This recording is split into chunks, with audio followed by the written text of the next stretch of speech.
కాంట్రవర్షియల్కు care of అడ్రస్గా నిత్యం వివాదాల్లో ఇష్టంగా హిందూ ధర్మ పరిరక్షణ కోసం ప్రత్యేక పోరాటం, మత మార్పిడిల అరికట్టే సాహసం, హిందూ దేవుళ్ళ జోలికొస్తే తాట తీస్తానంటూ హెచ్చరిస్తున్న karate Kalyani alias controversial Kalyani.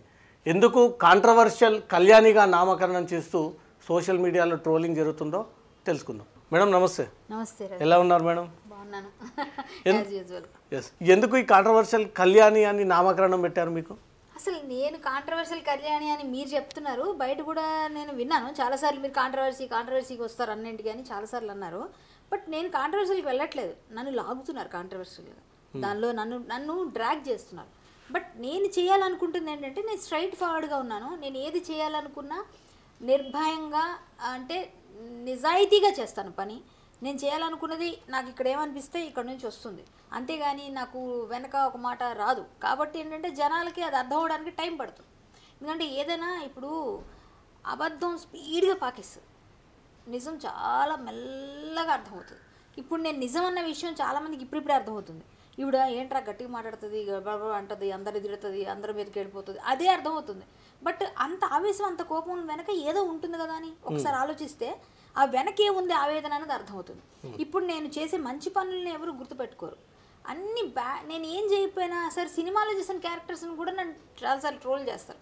మీరు ఆ క్యారెక్టర్స్ చేశారు, మీరు ఇలా చేశారు అని. క్యారెక్టర్ ఇస్ క్యారెక్టర్ బాబు, నా క్యారెక్టర్ సంబంధం లేదని వినరు.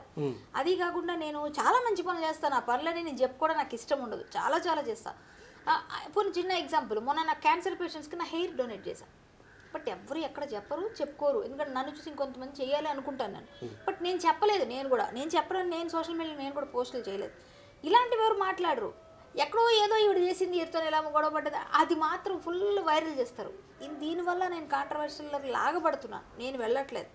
కానీ చాలామంది నేను మీరు చెప్పినట్టుగా మత మార్పిడులు జరుగుతున్న పాస్టర్స్ కానీ, కొంతమంది, అందరు పాస్టర్స్ కాదు, కొంతమంది చేస్తారు. కొంతమంది మంచి వాళ్ళు ఎక్కడ లేదంటే అన్ని దగ్గరలో ఉంది చెడు మంచి. ఇప్పుడు ఈ చెడుని మనం అరికట్టడానికి మనం పుట్టాము వెళ్ళిపోతాము ఏదో అంటే కాదు. నాది ఎలా ఉంటుందంటే, ఝాన్సీ లక్ష్మీబాయి, అల్లూరి సీతారామరాజు ఉండాలి, మనకు కావాలి. శివాజీ మహారాజు గురించి చెప్పుకోవాలి, అన్నీ మాట్లాడాలి. కానీ అలాంటి వీరులందరూ మన ఇంట్లో పుట్టకూడదు. మన మనస్తత్వాలు అవి మన ఇంట్లో పుట్టకూడదు. పక్కింట్లో పుడితే మనం వెళ్ళి జై కొడతాం, మోస్తాం. అప్పుడు కూడా వాళ్ళు ఉన్నప్పుడు కాదు, వాళ్ళు చేసి అంతా అయిపోయి వాళ్ళు చనిపోయిన తర్వాత ఇప్పుడు మాట్లాడతాం. అంతేగాని ఇప్పుడు నిజంగా పాటు పడుతున్న వాళ్ళు మీరు సహాయం చేయమంటే చేయరు ఎవరు వెళ్ళి. వాళ్ళు ఏదో పేరు కోసం చేస్తున్నారా అంటారు, కానీ నిజంగా వాళ్ళు ఎందుకు వెళ్తున్నారు, ఏం చేస్తున్నారని చూడరు. ఇప్పుడు నేను నా ఇంట్లోనే పుట్టాలనుకుంటా, ఝాన్సీ లక్ష్మీబాయి. ఒక శివాజీ మహారాజ్ నా కడుపునే పుట్టాలనుకుంటా. ఇలా నేను ఆలోచిస్తాను. నా మెంటాలిటీ అది. చాలామందికి అది కనెక్ట్ అవ్వదు. దానివల్ల నన్ను ఏదో విధంగా అర్థం చేసుకుంటున్నారు. అర్థం చేసుకున్న వాళ్ళు ఏమనుకున్నా నేను ఎప్పటికీ ఒకేలా ఉంటాను. నేను అనుకునేది ఏంటంటే, హిందూ ధర్మాన్ని మనం పవిత్రమైన భారతదేశంలో పుట్టాం. భరతమాతకి ఎంతమంది భర్తలు అన్న ఒక పాస్టర్ గురించి మనం మాట్లాడకపోతే ఎందుకు ఈ భారతదేశంలో నువ్వు పుట్టి, ఈ భారతదేశంలో పుట్టి. అలాగే శ్రీరాముని తల అక్కడ ఎక్కడది మన రామతీర్థాలు, మా విజయనగరం దగ్గర శ్రీరాముని తల ఎగిరిపోతే, ఆ తల ఎగిరిపోయినప్పుడు శ్రీరాముడి గురించి నువ్వు శ్రీరాముడు మనకు ఆదర్శ పురుషుడు అని చెప్పుకునే మన భారతదేశంలో పుట్టి, మనం అయోధ్యలో మనం రామ మందిరం కోసం ఇంత ఫైట్ చేసి ఆ రాముని తల తెగిపోతే అక్కడ వెళ్ళి మాట్లాడిపోతే మనం వేస్ట్ అన్నమాట. అప్పుడు నేను వెళ్తే కాంట్రవర్సీ కళ్యాణే. మరి నేను వెళ్ళాను, నేను మాట్లాడాను, ఇదే భారతమాత గురించి మాట్లాడిన విజయ్ కుమార్ పైన నేను కేసు పెట్టాను. అలాగే ఒక పాస్టర్ గారిని మన కృష్ణుడి గురించి మాట్లాడితే అరెస్ట్ చేయించడానికి కృషి చేశాను. ఇవన్నీ నేను చేస్తున్నాను. కాబట్టి ఇవన్నిటి వల్ల నేను కాంట్రవర్షియల్ కళ్యాణి. ఇప్పుడు గోరక్ష అవుతుంది, గోరక్ష చేస్తాను. నేను 2-3 సార్లు ప్రాణాలు తెగించి గోరక్ష చేశాను. ఆ టైంలో నా ప్రాణాలు పోయేవేమో, అది ఖచ్చితంగా మా మీదకి పైకి వచ్చాయి బళ్ళు. అయినా నేను వెళ్ళాను. నేను గోవులను కాపాడుతాను, ఎందుకంటే లేడీస్ కొంత తక్కువ గోరక్ష. కానీ నేను బీజేపీలో జాయిన్ అయిన తర్వాత గోరక్ష విషయంలో కానీ, ఆలయాల పరిరక్షణ గురించి కానీ, అన్నిటి విషయాల్లో పార్టీ తాలూకు సపోర్ట్ కూడా చాలా ఉంది. సో నేనేమంటానంటే, ఇప్పుడు మనం ఇక్కడ ఉన్నంతకాలం ఉంటాం, వస్తా వట్టిదే పోతా వట్టిదే ఆశ ఎందుకంట అని పాట పాడతాం. అది కాదు మనకు కావాల్సింది. మనం వచ్చినా వెళ్ళిపోయినా నీకంటూ ఒక స్థానం సంపాదించు. నువ్వంటూ ఏంటో మార్కేసాడు, నువ్వు ఒక మంచి చేయి. నువ్వు నాకు దేశం నాకేమిచ్చింది, ప్రపంచం నాకేమిచ్చింది అనుకుంటే ఎవరు ఏం చేయక్కర్లే. నా ఇంట్లో నేను తింటున్నాను, నా ఇంట్లో నేను వండుకుంటున్నాను, నా ఇంట్లో నేను పడుకుంటానంటే అందం రాయి నువ్వు ఒకటే సమానం. రైట్. సోషల్ మీడియాలో కానీ మెయిన్ మీడియాలో కానీ నిత్యం హైలైట్ అవ్వడానికే కరాటే కళ్యాణి ఊకే నోరు బారేసుకుంటుంది అంటారు, నిజమేనా ఇది? అది మరి జనాలకి తెలియాలండి. హైలైట్ అవ్వడం కోసం నేను ఎందుకు పారేసుకుంటాను? ఇప్పుడు నేను హైలైట్ అవ్వాలి అనుకుంటే నాకున్న టాలెంట్స్తో నేను హైలైట్ అవ్వగలను. నాకు చాలా టాలెంట్స్ ఉన్నాయి. సో నేను హైలైట్ అవ్వడం కోసం కాదు, నేను హరికథ చెప్పగలను, పాడగలను, మాట్లాడగలను, నేను వంటలు బాగా చేయగలను, యూట్యూబ్లో నేను వీడియోస్ పెట్టుకొని హైలైట్ కావచ్చు, నేను సంపాదన కోసం ఆలోచిస్తే ఆ విధంగా వెళ్ళొచ్చు. నేను అలా అనుకోలేదు. బట్ నేను నోరు పారేసుకోవాల్సిన అవసరం లేదండి. అక్కడ ఏదైనా ఇష్యూ జరుగుతుంది, ఆ ఇష్యూ పైన ఎవరు మాట్లాడతారు లేదు, నాకు సంబంధం లేదు. నా దృష్టికి వస్తే నేను ఫస్ట్ వెళ్ళిపోతాను. దాంతో ఏంటంటే అక్కడికి వెళ్ళేసరికి ఈ cinema popularity, Bigg Boss popularity ఇవన్నీ యాడ్ ఆన్ అయిపోయి అక్కడ మంచి నాయకులు ఉండొచ్చు, పెద్ద పెద్ద వాళ్ళు రావచ్చు, ఎవరైనా కనిపించు, నా మీద ఫోకస్ వచ్చేసరికి నేను హైలైట్ అవుతున్నాను. అక్కడ హైలైట్ అయ్యేసరికి నేను హైలైట్ అవ్వాలని వెళ్ళను. ఇప్పుడు మీరు కనిపించగానే కళ్యాణి గారని మీరే ఫస్ట్ నా దగ్గరకు వచ్చి మైక్ పెడతారు, పక్కోళ్ళు కాకుండా. దానివల్ల నా పేరే ఫస్ట్ వస్తుంది అక్కడ రాసినప్పుడు, చెప్పినప్పుడు. అందువల్ల నేను వెళ్ళి ఏదో హైలైట్ అవ్వాలని నేను చేయక్కర్లేదు. నేను వెళితే హైలైట్ ఆటోమేటిక్గా అవుతున్నాను. అంతేగాని అక్కడ వెళ్తుంది ఏంటంటే నేను నిజంగా పని అక్కడ ఇలా జరుగుతుందని వెళ్తాను.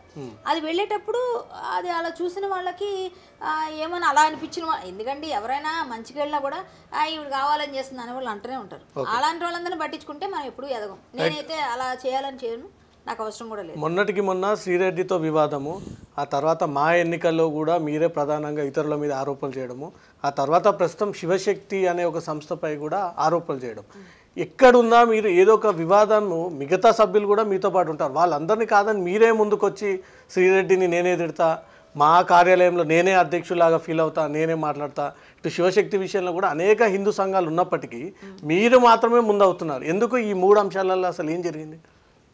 అంటే మా అసోసియేషన్ విషయానికి వస్తే ఇప్పుడు నేను మా అసోసియేషన్ గురించి నేనేమి అలా ఫీల్ అవ్వలేదు. ఏ రోజు మేము ఫీల్ అవ్వము అలా. ఎందుకంటే నేను ఒక సభ్యురాలుగా పోటీ చేశాను, గెలిచాను. లాస్ట్ టైం కూడా మొన్నసారి మళ్ళీ మేము వాళ్ళు రిజైన్ చేశారు కాబట్టి ఆ పోస్ట్ నాదే నాకు వచ్చింది. 3 ఓట్ల తేడాలు 4 ఓట్ల తేడాలతో మొన్న అయిపోయింది.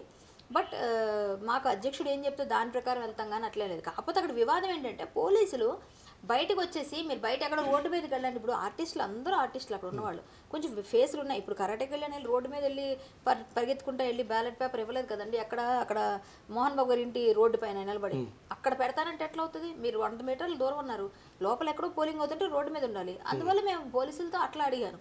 అలాగే మిగిలిన వాళ్ళు కూడా ఏదో తప్పులు మాట్లాడితే వాళ్ళందరితో మాట్లాడి అక్కడ కొంచెం గట్టిగా మాట్లాడతాం. దానికి ఏంటంటే చూపించేటప్పటికి నేను ఇన్వాల్వ్ అయిపోతాను కాబట్టి గట్టిగా మాట్లాడితే అరుస్తుందిరా నెక్స్ట్ అది లైవ్లో ఉన్నాయి అన్ని కాబట్టి కెమెరా అంతా నా వైపు తిరిగిందేమో. సో నేను చేయాలని కాదు, జరిగిన ఇష్యూ పై నేను స్పందిస్తాను. ఆ స్పందించినప్పుడు నా టైమో మరి ఏంటో మరి తెలియదు నా వైపు వచ్చేస్తుంది. సరే, ఎన్నికల ప్రక్రియ పక్కన పెడితే అదే మా ఎన్నికల సమయంలో హేమా మీద ఈ రకంగా గతంలో హేమ ఈ రకంగా ఒక అమ్మాయి ఫోటో పెట్టింది, కింద మెసేజ్ పెట్టింది అనేది కూడా ట్రోల్ చేశారు. ఈ ట్రోలింగ్ మీద కళ్యాణి జరిపింది అనేది కూడా కొన్ని ఆరోపణలు వస్తున్నాయి. మీరు వ్యక్తిగతంగా ఎందుకు వ్యక్తిని అటాక్ చేయాలని చూస్తారు? నేను వ్యక్తిగతంగా ఆవిడ మీద చేయలేదండి. ఆవిడ వ్యక్తిగతంగా నేను ఎందుకు అటాక్ చేస్తాను? ఆవిడే వ్యక్తిగతంగా చాలా నీచంగా మాట్లాడింది. ఆవిడ మాట్లాడిన మాటలు మీరు విన్నారో లేదు తర్వాత నేను ఈ మాట అన్నారు కదా. అంటే ఆవిడ యాక్చువల్గా ముందు కొన్ని ఆరోపణలు చేసింది. ఆరోపణలు అదంతా మీ అందరికీ తెలుసు, చూసే ఉంటారు. ఆరోపణలకి ఏంటమ్మా నువ్వు నిజంగానే నువ్వు వేసుకున్న డ్రెస్సింగ్ ఏంటి, నువ్వు చేసింది ఏంటి, నీ డ్రెస్సింగ్ నీ ఇష్టమే కావచ్చు. బట్ మన సమాజంలో ఉన్నాం కాబట్టి కొన్నిసార్లు కొన్ని దగ్గరలో అదిగా ఉండాలి. మళ్ళీ మనం వెళ్ళి పోలీసులు కంప్లైంట్ ఇస్తాము, మనమే తప్పులు చేస్తూ ఇంకోళ్ళు కంప్లైంట్ ఇస్తామంటే దానికి అర్థం లేదని నేను చెప్తే నువ్వు వేసిన క్యారెక్టర్స్ ఏంటి, ఒక ఆర్టిస్ట్ అయ్యండి నువ్వు, ఒక సినిమాల్లో ఒక ఆర్టిస్ట్ నువ్వు ఆర్టిస్ట్ అయ్యండి. ఆవిడ ఎలా మాట్లాడుతుంది నా క్యారెక్టర్స్ గురించి? నేను క్యారెక్టర్ చేశాను, నిజ జీవితంలో చేస్తున్న వాళ్ళందరూ ఆవిడకి తెలుసు కదా. ఆవిడ నడమనండి, డైరెక్ట్ మమ్మల్ని రమ్మని మాట్లాడదాం. నిజ జీవితంలో చేస్తున్న వాళ్ళందరూ ఎంతమంది లేరు? అవన్నీ ఎవరు నేను చేయలేదు కాబట్టి ఇంత డేర్గా మాట్లాడతా. నేను ఒకటే చెప్పగలను, ఆవిడ క్యారెక్టర్స్ గురించి ఒక క్యారెక్టర్ ఆర్టిస్ట్ అనడం పోలీస్ స్టేషన్లో నిలబడి నీ క్యారెక్టర్స్ ఏంటి, నీ గురించి నాకు తెలియదు. నీ క్యారెక్టర్తో పోలిస్తే నా క్యారెక్టర్ 100 రెట్లు బెటర్, 100 కాదు 1000 రెట్లు బెటర్. నీ క్యారెక్టర్తో పోలిస్తే నా క్యారెక్టర్ చాలా చాలా బెటర్. అలాంటప్పుడు నీ క్యారెక్టర్ గురించి నేను మాట్లాడడం ఏంటి? నా విలువ నేను తగ్గించుకోదలుచుకోలేదు, అందుకే నీ గురించి నేను స్పందించలేదు ఆ విషయాన్ని. సో క్యారెక్టర్ ఇప్పుడు మీరు కూడా కాంట్రవర్సీ చేశారు చూసారా, చిన్నది అలాగే ఉంటుంది అనమాట. ఇలాగే అవుతుంటాయి కాంట్రవర్సీలు. సో ఆవిడ అప్పుడు అన్నది ఇప్పుడు వచ్చింది అలా అనమాట. ఎప్పుడు అయిపోయినా కూడా ఇలా కనెక్ట్ అయిపోతుంది. ఇంతకు ఆ మిస్టరీ వీడిందా ఆ అమ్మాయి ఫోటో? ఎవరు అమ్మాయి ఫోటో పెట్టారు. అది ఎంత అప్పుడేదో దీనిలో పెట్టింది ఆవిడ, ఎవరికో ఎక్కడో పెట్టబోయిన ఫోటోని అలా పెట్టేసింది ఆవిడ. బట్ ఏంటంటే గ్రూప్ లో నువ్వు పెట్టకూడదు కదా, మరి నువ్వు ఎక్కడ పెట్టబోయావు ఆ ఫోటో ఎందుకు ఎక్కడ పెట్టావు అని అడిగాను. అంటే ఏ ఉద్దేశం పెట్టింది ఏమో ఆవిడకి తెలియాలి, ఆ పెట్టించుకున్న వాళ్ళకి తెలియాలి. వాళ్ళు వీళ్ళకి ఎందుకు ఫోటో పంపించారు, వాళ్ళు ఎందుకు పెట్టారు నాకు తెలియదు. బట్ నా క్యారెక్టర్ అది కాదు కాబట్టి నేను సున్నితంగా చెప్పాను. ఆవిడ వెళ్ళి పోలీస్ స్టేషన్ లో గాయగా ఏదో మాట్లాడింది. అప్పుడు ఆవిడ మరి ఆ క్యారెక్టర్స్లో ఆవిడ కూడా ముందు సినిమాల్లో చేస్తున్నారు, ముందు క్యారెక్టర్స్ చేశారు, కొన్ని ఆవిడ చేసిన క్యారెక్టర్స్. నేనైతే చేసిన మంచి పనులు అన్నిటి వల్ల నేను ఇప్పుడు ఆ క్యారెక్టర్స్ వద్దనుకుంటున్నాను కాబట్టి ఇక ముందు మనం ఆ క్యారెక్టర్స్ కనెక్ట్ అవ్వకూడదని వదిలేసా.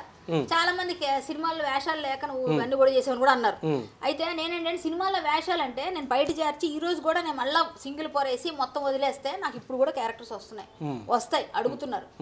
బాగున్నారు కదా ఇంకా మీరు చేయొచ్చు కదా అని గట్టిగా అంటామండి. అది ఎంతకాలం ఇదే పని అంటే నా ఇమేజ్ నేను మార్చుకోకూడదా? నేను అక్క అమ్మ వదిన క్యారెక్టర్స్ చేస్తాను, ఇస్తే ఇవ్వండి, లేకుంటే నా పని నేను చేసుకుంటాను. నా పనులు బోల్డ్ ఉన్నాయి, నేను బోల్డ్ చెప్పగలను, హరికథలు చెప్తాను, లేదా సంగీతం చెప్పుకుంటా. అంతేగాని నేను దిగజారిపోయి క్యారెక్టర్స్ వెళ్ళాను. నెక్స్ట్ సీరియల్స్లోకి వెళ్తే అమ్మమ్మ క్యారెక్టర్ చేయమంటున్నారు. ఫస్ట్ ఒకసారి చేస్తున్నాను, నంది అవార్డ్స్ వచ్చినాయి. మళ్ళీ అమ్మమ్మ క్యారెక్టర్ నా ఏజ్కి తగ్గ క్యారెక్టర్లు కాదు కదా, అది కూడా ఆపుకుంటున్నాను. సో దానికి జనాలందరూ నువ్వు క్యారెక్టర్స్ చేయలేదు కాబట్టి ఇదే ఎవరో ఎందుకు శివశక్తి వాళ్ళు అన్నారు సినిమాల్లో నువ్వు చేయలేకపోతున్నావు కాబట్టి బయటకు వచ్చి అరుస్తున్నావు. నాకు అవసరం లేదు. నా టాలెంటు నేను ఎక్కడ అడవిలోనే బతుకుతా. నేను సినిమాలు ఉంటేనే బతుకుతానని కాదు, సినిమాలు లేకపోతే బతకలేదు. సినిమా వాళ్ళు మంచి క్యారెక్టర్స్ ఇస్తే బాగుంటుందని వెయిట్ చేస్తున్నాను. సినిమా నాకు అమ్మ, సినిమా నాకు అన్నం పెట్టిన అమ్మ కాబట్టి సినిమా నేను ఎప్పుడు తక్కువ చేయను. కాబట్టి సినిమాని నేను ఎప్పుడు నమ్ముకునే ఉన్నాను. మంచి క్యారెక్టర్ ఈ రోజు కదా రేపు పడవచ్చు, ఇంటర్వ్యూ చూస్తాక ఎవరైనా నచ్చవచ్చు, మంచి క్యారెక్టర్ ఇవ్వచ్చేమో. సో నేను దానికోసం వెయిటింగ్. నేను మళ్ళీ వ్యాంపిష్లోకి వెళ్ళదలుచుకోలేదు కాబట్టి నేను చేయట్లేదు. అంతేగాని ఇవన్నీ చేయాలని నాకు లేదు. ఏంటి శివశక్తి వివాదం ఏంది? శివశక్తి వివాదం విషయంలో మీరు ఒక కంప్లైంట్ కూడా ఫైల్ చేశారు. ఇట్లా హిందూ ముసుగులంలో విరాళాలు సేకరిస్తున్నారు, అవి పక్కదారి పట్టిస్తున్నారు అంటే అసలు ఏంటి, ఏం జరుగుతుంది? మీరు ఏమని కంప్లైంట్ చేశారు? పోలీసుల యాక్షన్ ఏ విధంగా ఉంది? ఏం జరుగుతుంది ఇన్వెస్టిగేషన్? శివశక్తి ఆధ్యాత్మిక చైతన్య వేదిక, శివశక్తి ఫౌండేషన్, ఇవి రెండు కరుణాకర్ సుగుణ, కళ్యాణ్ కుమార్ చెట్లపల్లి మెయిన్గా ఉండి నడిపిస్తూ ఉంటారు. దానికి ఆనంద్ కుమార్ రెడ్డి అని ఒక ఆయన్ని బయట నుంచి వచ్చిన ఆయన వీళ్ళతో వాడుకొని మొత్తం ప్లాన్ చేసి వాళ్ళు కలిపి పబ్లిక్ ఫండ్, ఈ ఆనంద్ కుమార్ రెడ్డి 2,50,00,000 పైన అప్పులో ఉన్నాడు. ఈ అప్పుని తీర్చుకోవడానికి ఆయన డిఫాల్టరు. ఆయన పర్సనల్ ఆస్తులు కూడా అందులో తాకట్టు పెట్టాల్సి వచ్చింది ఆర్బీఎల్ బ్యాంక్లో. సో ఈయన ఆలోచించాడు, ఇంజనీరింగ్ క్యాడ్ అని ఆయనకు ఒక సంస్థ ఉంది, అది ఈ కరోనాలో నడవలేదు. తర్వాత అతనికి ఇంకోటి ఉంది, Bhagavad Gita foundation for Vaidik studies అని. అది మళ్ళీ ఒకసారి చెప్తున్నాను అండి. భగవద్గీత ఫౌండేషన్ అంటే ఆయన ఎవరు, మన గంగాధర శాస్త్రి గారు అనుకున్నారు, అది కాదు. అదే పేరుని ఇతను క్యాప్చర్ చేసేసి అంటే వీళ్ళు దొంగలు ఎలా అయినా సరే అది కూడా మనం తస్కరించవచ్చు అని ప్లాన్. అంటే నాకు బాగా ఈ పేరు, ఇది ఒక మంచి సంస్థ పేరు ఉంటే దాని పక్కన తీసుకొని కింద చిన్నది ట్యాగ్ లైన్ పెడతారు, వైదిక్ స్టడీస్ భగవద్గీత. అంటే భగవద్గీత ఫౌండేషన్ అంటే గంగాధర శాస్త్రి గారు అనుకుని చాలా మంది డబ్బులు ఆయన కూడా వేస్తున్నారు, అదే ఫౌండేషన్ అని. సో ఆయన ఒకసారి పబ్లిక్ లో చెప్తే కూడా వాళ్ళు చాలా ఓవర్ గా చేసి ఆయన మీద చాలా గట్టిగా మాట్లాడి రూడ్ గా ఆయన్ని కూడా ట్రోల్ చేశారు. పాపం మహానుభావుడు, ఆయన ఎవరి చెవులకి వెళ్ళడు. అలాంటిది అంటే భగవద్గీత ఫౌండేషన్ అనగా నాటి వెళ్ళిపోతుంది. అలాంటి పనులు కూడా చేస్తున్న ఈ ఆనంద్ కుమార్ రెడ్డి ఆయన 2 కోట్ల పైన అప్పు తీర్చుకోవడం కోసం వాళ్ళు కలిసి పబ్లిక్ నుంచి మేము ప్లేస్ కొంటున్నాం, కార్యాలయం కావాలి, వీడియో చేయాలి, క్రిస్టియన్స్తో తిట్టాలి, క్రిస్టియన్స్ని మనం తిడితే వాళ్ళు మనల్ని తిడితే మన దేవుళ్ళు వాళ్ళు తిడుతున్నారు, వాళ్ళ దేవుళ్ళు మనల్ని తిడుతున్నారు, ఇద్దరు కలిసి యూట్యూబ్లో పెంచుకుంటున్నారు. వాళ్ళు తిడుతున్నారు, వీళ్ళు తిడుతున్నారు. వాళ్ళు ఊరుకోరు కదా, మీ రాముడు ఎలాగా మీ కృష్ణుడు ఎలాగా అంటే నేను వెళ్ళి కేసేసాను, మళ్ళీ అంటే వాళ్ళందరూ మధ్యలో దూరిపోతుంటాం, వీళ్ళు చేస్తుంది మనకు తెలియదు కదా. అయితే ఏమవుతుందంటే ఇలాంటి గొడవలన్నీ కూడా జరుగుతూ వాళ్ళు బాగానే ఉన్నారు, పక్క నుంచి బాగానే మాట్లాడు. మా దగ్గర బోల్డ్ ఆడియోలు ఉన్నాయి లాలుచి పాస్టర్స్తో, నువ్వు భరతమాతకి ఎంతమంది భర్తలు అంటే ఏంటి, నాకేం బెంగలేదు, నేను ఇగోండి వినడు కావాలంటే అస్సలు నాకు టెన్షన్ లేదు, నేను వేయలేదు అని చెప్పేసి మీకు పంపిస్తాను, మీరు ప్లే చేస్తారో లేదా నన్ను చేయమంటారు చెప్పండి. ఎలా ఉందంటే భరతమాతకి ఎంతమంది భర్తలన్నా నేను మీ మీద కేసు పెట్టలేదండి అని చెప్తున్నాడు కరుణాకర్ సుగుణ అన్న ఆయన, ఎవరు పాస్టర్ విజయ్ కుమార్తో. సో ఇలాంటివన్నీ కూడా చాలా చాలా మా దృష్టికి వచ్చేసరికి చూసి వాళ్ళు మొన్న 6 నెలల కిందటే కదా గృహప్రవేశం చేశారు, నేను వెళ్ళాను చూశాను, బాగానే ఉందిలే అనుకుంటే ఈ గృహప్రవేశంకి వెళ్ళిన తర్వాత మళ్ళీ 6 monthsకి మళ్ళీ ₹1 కోటి కావాలి. జాతీయ స్థాయిలో విస్తరిస్తున్నాం మేము శివశక్తి ఆర్గనైజేషన్. ఇదేంటండి మొన్నే కదా మీరు కొన్నారు, ఇప్పుడేంటి మరి మళ్ళీ మీకు ఏంటంటే మీకు నచ్చింది మీరు ఇచ్చారు, నేనెవరు ఆపడానికి, నచ్చితే ఇస్తారు మీరు ఎవరికైనా, నాకు అలాంటివి ఏం ఉద్దేశం లేదు, ఆపాలని లేదు. ఇప్పటికీ ఆయన వచ్చి నాతో మాట్లాడాడు అనుకోండి, నాది ఇదమ్మని మళ్ళీ ఇంకో కార్యాలయం కూడా నిజంగా జెన్యూన్ అయితే కాబట్టి నన్ను పిలిస్తే మళ్ళీ వెళ్తానే మనం, నా మెంటాలిటీ అదే, ఎందుకంటే నేను హిందువులకు మంచి జరగాలని చూస్తాను కదా, నాకు వేరే ఏం లేదు. అయితే అతను ఏం చేశాడు, ఈ కార్యాలయం కొన్నాను, 2వ సారి మళ్ళీ డబ్బులు అడిగితే నాకు డౌట్ వచ్చింది, ఇదేంటి మొన్నేగా వీళ్ళు తీసుకున్నారు ఇప్పుడు మళ్ళీ డబ్బులు ఏంటి అని మేము కొంచెం ఒక ఫేస్బుక్లో స్టార్ట్ చేసాం చిన్నది. ఎందుకండి ఇలా ఇవ్వడం ఏంటి, హిందువుల డబ్బులు ఏమైనా ఖాళీగా వస్తున్నాయా, ఊరికి వస్తున్నాయా, అసలు మీకెందుకు ఇవ్వాలి అని అడిగాను నేను. అడిగితే అటు నుంచి కొంచెం వాళ్ళ తాలూకా మనుషులు ఒక 72 ఫేక్ అకౌంట్లు ఉన్నాయి, ఆ 72 ఫేక్ అకౌంట్లు ఎవరు క్వశ్చన్ చేస్తే వాళ్ళ మీద కేసులు, వాళ్ళ మీద ట్రోలింగ్, వాళ్ళ ఫ్యామిలీ వాళ్ళ ఫోటోలు తెచ్చిపెట్టి వాళ్ళు నీచంగా మాట్లాడి వాళ్ళు భయపడి పారిపెట్టేట్టు చేయడం వాళ్ళ పని. వాళ్ళు జీతం ఇస్తారు. ఒక పోస్టింగ్ పెడితే ఒకళ్ళ మీద ఫైట్ చేస్తూ వారు జరిగితే ఆ స్క్రీన్ షాట్స్ తీసుకెళ్ళి అక్కడ దండుపాళ్యం ఒక గ్రూప్ ఉంటుంది. ఆ గ్రూప్కి పెద్ద మంది హెడ్ ఉంటారు. అదన్నీ మేము అన్ని మా బోల్డ్ ఉన్నాయి. అవన్నింటిలోనే మాట్లాడుకుంటారు. వెళ్ళిపోను అటాక్ చేయి అంటే వీళ్ళు అట్లా ఉంటాయి అన్నమాట. మీరు కావాలంటే శివశక్తి నిజస్వరూపాలని ఒక టెలిగ్రామ్ గ్రూప్ అది మీకు ఇస్తాను, అందులో జాయిన్ అవ్వండి. దానిలో మొత్తం ఉంటుంది. నేను కాదు, జనాలు. కొన్ని హిందూ సంస్థలు వచ్చి నన్ను అడిగాయి మీరు కూడా సపోర్ట్ చేయాలని. ఏంటి, నేను స్టార్ట్ చేసిన తర్వాత, ముందు కాదు, నేను స్టార్ట్ చేసిన తర్వాత వస్తే ఇప్పుడు వీళ్ళంతా డబ్బుల కోసం ప్రయత్నం చేస్తారని నేను గట్టిగా డౌట్ వచ్చి అడిగితే వాళ్ళు నా మీద యుద్ధం ప్రకటించారు. సరే అయితే యుద్ధం అంటే మనం కూడా రెడీ కదా, వెళ్ళిపోయి గట్టిగా మాట్లాడి ఈసీలు తీసాం. ఈసీలు ఎక్కడా వెళ్ళిపోయలేదు. ఇదేదో తేడాగా ఉందని మొత్తం వెతకడం మొదలు పెడితే పేపర్స్తో సహా నేను ఛాలెంజ్ చేశాను 24 hours. ఆ 24 hours ఛాలెంజ్లో ఈయన దొరికిపోయారు. వీళ్ళు వచ్చారు పేపర్స్ అని. ఏం తెచ్చారు, జూన్ నెలలో 9వ తారీఖున పేపర్ కొన్నారు. కొని 1వ తారీఖున అగ్రిమెంట్ చేసింది ఆ పేపర్ మీద. 9వ తారీఖున కొన్న పేపర్ 1వ తారీఖు ఎలా చేస్తారు? అలాగే 3 నెలల ముందు హ్యాండ్ ఓవర్ చేశారని రాశారు. వాళ్ళు ఇష్టం అనమాట, అడగంగానే తొందరలో చేసేసారు. అట్లా చేసి అందులోనే మాకు దొరికింది. ప్లస్ మేము అడిగితే పేపర్స్ మాకు సంబంధం లేదు, మేము తర్వాత చూసుకుంటాం కేసుల్లో. నేను వెళ్ళి ఎవరినైనా అడిగితే ఫేస్బుక్ లో అందరూ వచ్చి మీరు ఇక్కడ ఎందుకు మాట్లాడుతున్నారు, వెళ్ళి కేసులు ఏంటి, వాళ్ళు తప్పు ఉంటే అని మాట్లాడారు. వాళ్ళే పంపించారు. వాళ్ళు కూడా కేసు వేసాను నేను. వేసిన తర్వాత ఎందుకు కేసు వేసామని అడుగుతున్నారు వాళ్ళే. అర్థమైందా? ఇప్పుడు చెయ్యకపోతే చేయలేదు అంటున్నారు. చేస్తేనేమో ఎందుకు చేస్తావు? హిందువుల మీద హిందువులకు యుద్ధం ఏంటి? పాస్టర్స్తో యుద్ధం చేస్తున్నాడు. నువ్వు పాస్టర్స్ మనిషివి, నువ్వు పాస్టర్స్కి అమ్ముడిపోయావు అన్నాడు. నా దగ్గర ఆడియోలు వీడియోలు కూడా వీళ్ళు మాట్లాడుకుని ఉన్నాయి. అవన్నీ చూస్తే ఎవరు పాస్టర్స్ మనుషులు జనాలకు అర్థమవుద్ది. బజరంగ దళాలు తిడతారు, విశ్వ హిందూ పరిషత్తుని అంటారు, లేకపోతే ఆర్ఎస్ఎస్ కన్నా గొప్ప పనులు వీళ్ళే చేస్తున్నారంట. ఆ సంస్థ మాట్లాడడానికి, ఆ సంస్థతో ఒక్క పేరు ఎత్తడానికి సరిపోరు వీళ్ళు. అలాంటి సంస్థలన్నిటితో వాళ్ళకి కూడా వీళ్ళే సూపర్ అని చెప్పి వీళ్ళు కామెంట్లు పెట్టించుకుంటారు ఫ్రెండ్స్తో. అంటే వాళ్ళ మనుషులు ఇలాంటివన్నీ చేసి ఫేస్బుక్ లో యుద్ధాలు చేస్తారు. కానీ బయటకు వచ్చి ఎక్కడైనా మేము చేసిన పోరాటం ఒక్క దగ్గర వాళ్ళు కనిపించారు. ఫ్రెండ్షిప్ అని చెప్పేసి న్యాయం ఉండద్దా? న్యాయం ధర్మం ప్రతి విషయంలో పోరాటం చేస్తాను, అందరికీ సహాయపడతాను, వాళ్ళకి మద్దతు ఇస్తాను అంటున్నారు. గతంలో ఫిలిం ఇండస్ట్రీ పైన శ్రీరెడ్డి క్యాస్టింగ్ కౌచ్ విషయంలో కూడా పోరాటం చేసింది. ఆ వ్యవస్థని పూర్తిగా నిర్మూలించాలి, అట్లాంటి విధానాన్ని బయటికి తీసుకురావాలి. మరి ఆ విషయంలో మీరు సపోర్ట్ చేయకుండా తిరిగి ఆమెను ఎందుకు వ్యతిరేకించారు? అసలు ఈ వివాదం ఎందుకు స్టార్ట్ అయింది మీ ఇద్దరి మధ్యలో? అసలు యాక్చువల్గా ఆ అమ్మాయి మంచి పోరాటం ఎత్తుకుందండి, అది నిజం. నేను ఇప్పుడే కదా, అప్పుడు చెప్పాను, ఇప్పుడు చెప్తున్నాను. పోరాటాన్ని తీసుకెళ్లే విధానం కరెక్ట్ లేదు అమ్మాయిది. అమ్మాయి చేస్తుంది కరెక్టే. ఇప్పుడు నేను ఒక మాట చెప్తానండి, క్యాస్టింగ్ కౌచ్ అంటే ఇండస్ట్రీ పెద్దది కాబట్టి, ఇండస్ట్రీ అనగానే మొత్తం అందరు కళ్ళు ఇక్కడ మీరు జనరల్ ఎలక్షన్స్కి లేకుండా అంత హైప్ మాకే ఎందుకు ఉంది? మాస్ అంటే సినిమా అనే గ్లామర్ ఉంది. అక్కడ ఆర్టిస్టులు వస్తారు, అక్కడ చిరంజీవి గారు వచ్చారా, నాగార్జున వచ్చారా చూస్తారు ఆ రోజు ఓటింగ్కి. ఇక్కడ మీరు ఎవరు వెళ్ళినా వెళ్ళకపోయినా చూడరు. మామూలుగా ఎవరో మెయిన్ వాళ్ళు వెళ్తే చూస్తారు. ఇక్కడ కూడా సినిమా వాళ్ళు వెళ్తారని చూపిస్తారు టీవీలో, వచ్చారు చిరంజీవి గారు వేసుకున్నారు ఓటు అని ఇలా చూపిస్తారు తప్ప.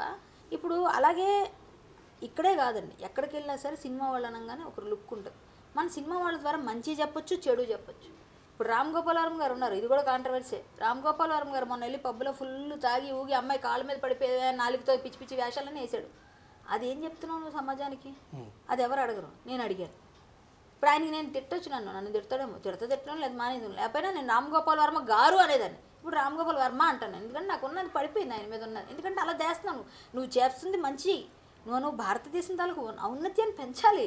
చీరగట్టుకులో ఉన్న బొట్టులో ఉన్నది మనం చెప్పుకుంటాం.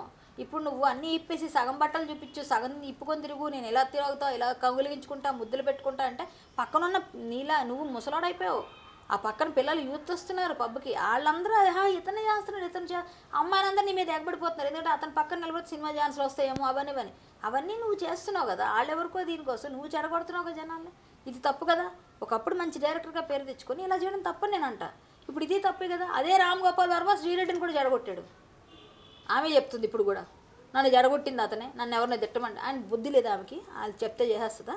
ఆమె ఆలోచించదా? జ్ఞానం ఆలోచించదా? అప్పుడు ఇప్పుడు చెప్తున్నా అదే మాట అప్పుడు ఎందుకు చేసావు? ఆమెను అడుగుతున్నాను నేను. నెక్స్ట్ ఆమె అప్పుడు చెప్పా ఒక డిబేట్లో, వద్దమ్మా నువ్వు బట్టలు ఇప్పుకోకూడదు, మేము ట్రై చేస్తాం అందరం నీకోసం చెప్తాం అంటే, లేదు నేను చేస్తాను అని చెప్పి అరిచింది. అంటే అరిచినప్పుడు ఆమెకి నాకు కూడా అది కూడా ఫిలిం ఛాంబర్ కంటే ముందు జరిగిన ఇష్యూ అంటున్నారా మీరు? ఫిలిం ఛాంబర్ కన్నా ముందు ఒక డిబేట్లో జరిగింది ఇది. జరిగినప్పుడు ఆ డిబేట్లో కూర్చొని మాట్లాడుతున్నప్పుడు ఇలా ఆమెకి చెప్పా, ఉదాహరించాను. వద్దంటే కూడా మూర్తి గారు ఎవరు ఆయన ఉన్నారు కదా, ఆయన ఆ డిబేట్లోనే ఆయన కూడా ఆపాడు. నేను ఒక సిస్టర్లా చెప్తున్నా, వద్దమ్మా నువ్వు అలాంటి చేయకూడదు, ఆడవాళ్ళ పరువులు పోతాయి మా అందరూ కూడా, నువ్వు తీసేస్తే అట్లా బట్టలు అంటే. నేను విన్నా అంటే మీదకి వెళ్ళా, నేను కొట్టేదని కూడా అది కొట్టలేదు, బట్ అట్లా మీదకి వెళ్ళేసరికి అది కాదమ్మని మళ్ళీ వెంటనే పట్టుకున్నా. అవన్నీ రెండు పక్కనే క్లిప్పింగ్స్ ఆమె నాకు కేసు పెట్టింది. తర్వాత నన్ను పచ్చిబూతులు తిట్టింది ఎవరో విషయంలో, పచ్చిబూతులు తిడితే నేను వెళ్ళి కేసు పెట్టా, నన్ను తిట్టిందని. అది నేను గట్టిగా నేను నిలబడి ఉంది. ఇప్పుడు మా మధ్య కేసులోనే కాబట్టి నేను మాట్లాడలేదు అమ్మాయి గురించి. బట్ ఏంటంటే కేసుల గురించి లేకపోతే జనరలైజ్ చేసి మాట్లాడితే తర్వాత ఆమె కూడా మొన్న ఏదో తిట్టింది మా అసోసియేషన్ టైంలో. సరే తిట్టుకోలే, నీకు తిట్టుకో, నాకేం పని, నన్ను కాదు అనుకో నేను వదిలేశాను. ఒకటేంటంటే ఆ పిల్ల మంచిగా చేసుంటే ఆ పోరాటం ఒక రకంగా వెళ్ళేది. ఆ పోరాటం ఆవిడ స్వార్థానికో ఇంకోళ్ళ స్వార్థానికో బలైపోయి ఇలా నీరు గారిపోయింది. నేను ఆమెకి సపోర్ట్ చేయాల్సింది ఎప్పుడు, నువ్వు కరెక్ట్ వెళ్తే మేము చేస్తామని చెప్పాం. అమ్మాయి కరెక్ట్ లేదు. ఆ అమ్మాయి ఏంటంటే కొంచెం డిఫరెంట్ వేలో వెళ్ళింది. నువ్వు అబ్బాయితో సరదాగా ఉండి ముద్దులు పెట్టుకున్న ఫోటోలు నువ్వు తీసుకున్నావు అంటే నువ్వు బ్లాక్మెయిల్ చేసావు. అదే నేను అప్పుడు కూడా చేసింది. అప్పుడు కూడా నేను అడిగింది అదే, నువ్వు చేయకుండా ఉండుంటే నువ్వు అందరితో నువ్వు వెళ్ళి నువ్వు రాసుకొని పూసుకొని తిరిగి నువ్వు చేసిన తర్వాత మళ్ళీ అది నువ్వు నాకు ఇలా మోసం చేస్తారన్న తప్పు. ఇప్పుడు నా ఇష్టంగా నేను ఏదైనా చేస్తే అది మోసం ఎక్కడ అవుద్ది? ఇప్పుడు కోర్టు కూడా తీర్పిచ్చింది కదా, ఇద్దరికి ఇష్టమైతే ఏదైనా చేసుకోవచ్చు అని. ఇప్పుడు అదే పని మీ ఇద్దరు చేసినప్పుడు అది మోసం ఎట్లయింది? నువ్వు మోసపోయి ఒకసారి మోసపోతావు కదా, 2 సార్లు 3 సార్లు 100 మందితో మాట్లాడిపించుకొని తిట్టించుకోం కదా. ఎవరికైనా ఇప్పుడు ఎలా అయిపోయింది, ఎవరైనా తిట్టాలి అంటే ఈవెన్ వాడుకునే స్టేజ్కి నువ్వు తిట్లకు ఒక ఐకాన్ అయిపోయినట్టుగా ప్రవర్తించేటట్టు నీ లైఫ్ నువ్వు రూయిన్ చేసుకున్నావు. నేను ఇప్పుడు కూడా అమ్మే జాలే, నాకేం ఎవరితో ఇది లేదు. అలాంటివన్నీ ఏంటంటే అనవసరం కొంతమంది బలైపోతుంటారు.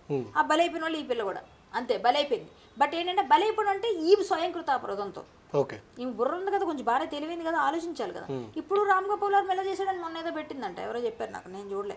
బట్ అది అప్పుడే నువ్వు ఆలోచించుకొని ఉంటే అంటే ఎవరో చెప్తే మనం రామ్ గోపాల్ వర్మని మీరు ఇష్టపడట్లేదు, కానీ కొన్ని కోట్లాది ప్రజలు రామ్ గోపాల్ వర్మ సినిమా అలాంటి సినిమా అనేది ఇవ్వాలి, అలాంటి సినిమా అయితేనే బాగుంటుంది, ఎంటర్టైన్మెంట్ కానీ యాక్షన్ కానీ అంటారు. మీకు నచ్చట్లేదు కానీ జనాలకు నచ్చుతుంది, అయినా మీరు రామ్ గోపాల్ వర్మని తిడుతున్నారు. అంటే ఇప్పుడు బూత్ సినిమా అందరికీ నచ్చుతుందండి. బూత్ సినిమా నచ్చుతుంది ఎందుకంటే పోర్న్ వీడియోలు పోర్న్ అని కూడా నాకు నచ్చింది నేను చేస్తా, నేను యూట్యూబ్లో పెట్టుకుంటా, నువ్వెవరు నన్ను అడగడానికి అని అంటాడు ఆయన. అంటే నువ్వు సమాజంలో బ్రతుకుతున్నావు, నువ్వు రోడ్డు మీద వెళ్ళిపోతే నేను న్యూడ్కి వెళ్తానంటే నలుగురు చూసి పిచ్చెక్కిపోయిందని చెప్పి కొడతారు. బట్టలు అనేవి వేసుకోవాలి సమాజంలో ఉన్నప్పుడు, అంతే కదా. మనం తీసే సినిమాకి ఒక విలువ ఉంటుంది. ఆ విలువ సమాజంలో పిల్లలకి నెక్స్ట్ నీకు మనవరాలు పుడుతుంది. ఇప్పుడు రామ్ గోపాల్ మనవరాలు ఉంది, పెళ్ళైంది కదా, కూతురికి మనవరాలు ఉంటుంది. ఆమె రేపు పొద్దున పాడైపోతే అతను మనసు ఒప్పుకుంటుందా? ఆవిడ లైఫ్ ఆవిడ అయిపోయింది అనలేం కదా, వాళ్ళ ఇంట్లో వాళ్ళు తిడతారు అతను.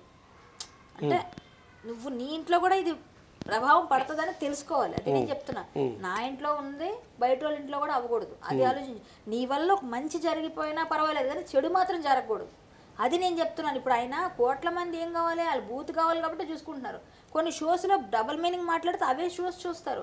ఇప్పుడు నేను అరికత్ చెప్తానంటే ఎంతమంది చూస్తారు? అవి చూడరు. నేను బాబీ అంటే ప్రతి ఒక్కడు గుర్తుపడతాడు, వింటాడు. నేను బయట జారిస్తేనే నాకు గుర్తింపు వచ్చింది అప్పుడే, కానీ ఇప్పుడు నేను జార్చట్లేదు కాబట్టి సినిమాలు లేవంటున్నారు. అర్థమైందా? సింపుల్.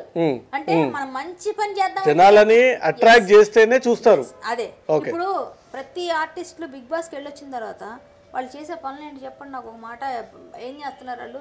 వంటలు, అక్కడ షాపింగ్, ఇక్కడ షాపింగ్, యూట్యూబ్లో అక్కడ తిరుగుతున్నా ఇక్కడ తిరుగుతున్నా, ఐస్ క్రీమ్ పార్లర్ ఈ పార్లర్ అని చెప్పి షార్ట్ డ్రెస్సులు వేసుకొని వాళ్ళకి నచ్చినట్టు డ్రెస్సులు వేసుకొని తిరుగుతూ యూట్యూబ్లో వాళ్ళ తాలూకు పాపులారిటీ పెంచుకొని ఇన్స్టాల్లో వాళ్ళు ఇష్టమైన రీల్స్ పెట్టుకుంటే వీళ్ళకి డబ్బులు వస్తున్నాయి, వాళ్ళు బతుకుతున్నారు. సో అంతకుమించి సినిమాలు పాపులారిటీ ఏం కనిపించట్లేదు ఎవరికి. బట్ అదే జనాలకు కావాలి. ఆడెక్కడ అసలు వాడు అక్కడ పబ్లిక్ టాయిలెట్కి వెళ్తే పబ్లిక్ టాయిలెట్లో ఎలా వెళ్ళాడు లోపల టాయిలెట్ అది చూస్తారు. అంత నీచంగా ఉంది పరిస్థితి సమాజం. పబ్లిక్ టాయిలెట్లోకి ఒక ఆవిడ వెళ్తుంది అని కెమెరా పెడతాడు. ఆ పక్కన కూడా యాక్సిడెంట్ అయిపడి ఉంటే వెళ్ళాడు అక్కడ పక్కకి, ఆడికి వెళ్ళి సాయం కూడా చేయడు. పబ్లిక్ టాయిలెట్లోకి ఈ అమ్మాయి వెళ్తుంది, ఈవిడ బిగ్ బాస్లో వెళ్ళింది, ఈవిడ ఏం చేస్తుంది అని చెప్పి ఈడు కెమెరా పెడతాడు. ఇలా అయిపోయింది జనం పరిస్థితి. నిజం అదే. మన నిజం మాట్లాడితే అందరికీ కోపంగా ఉంటుంది, అందరికీ నచ్చం, కాంట్రవర్సీ. ఇదే పరిస్థితి అంతే జనాల్లోకి. ఏంటి ఈ పేకాట కేసు ఇంకా మిమ్మల్ని వెంటాడుతుందా?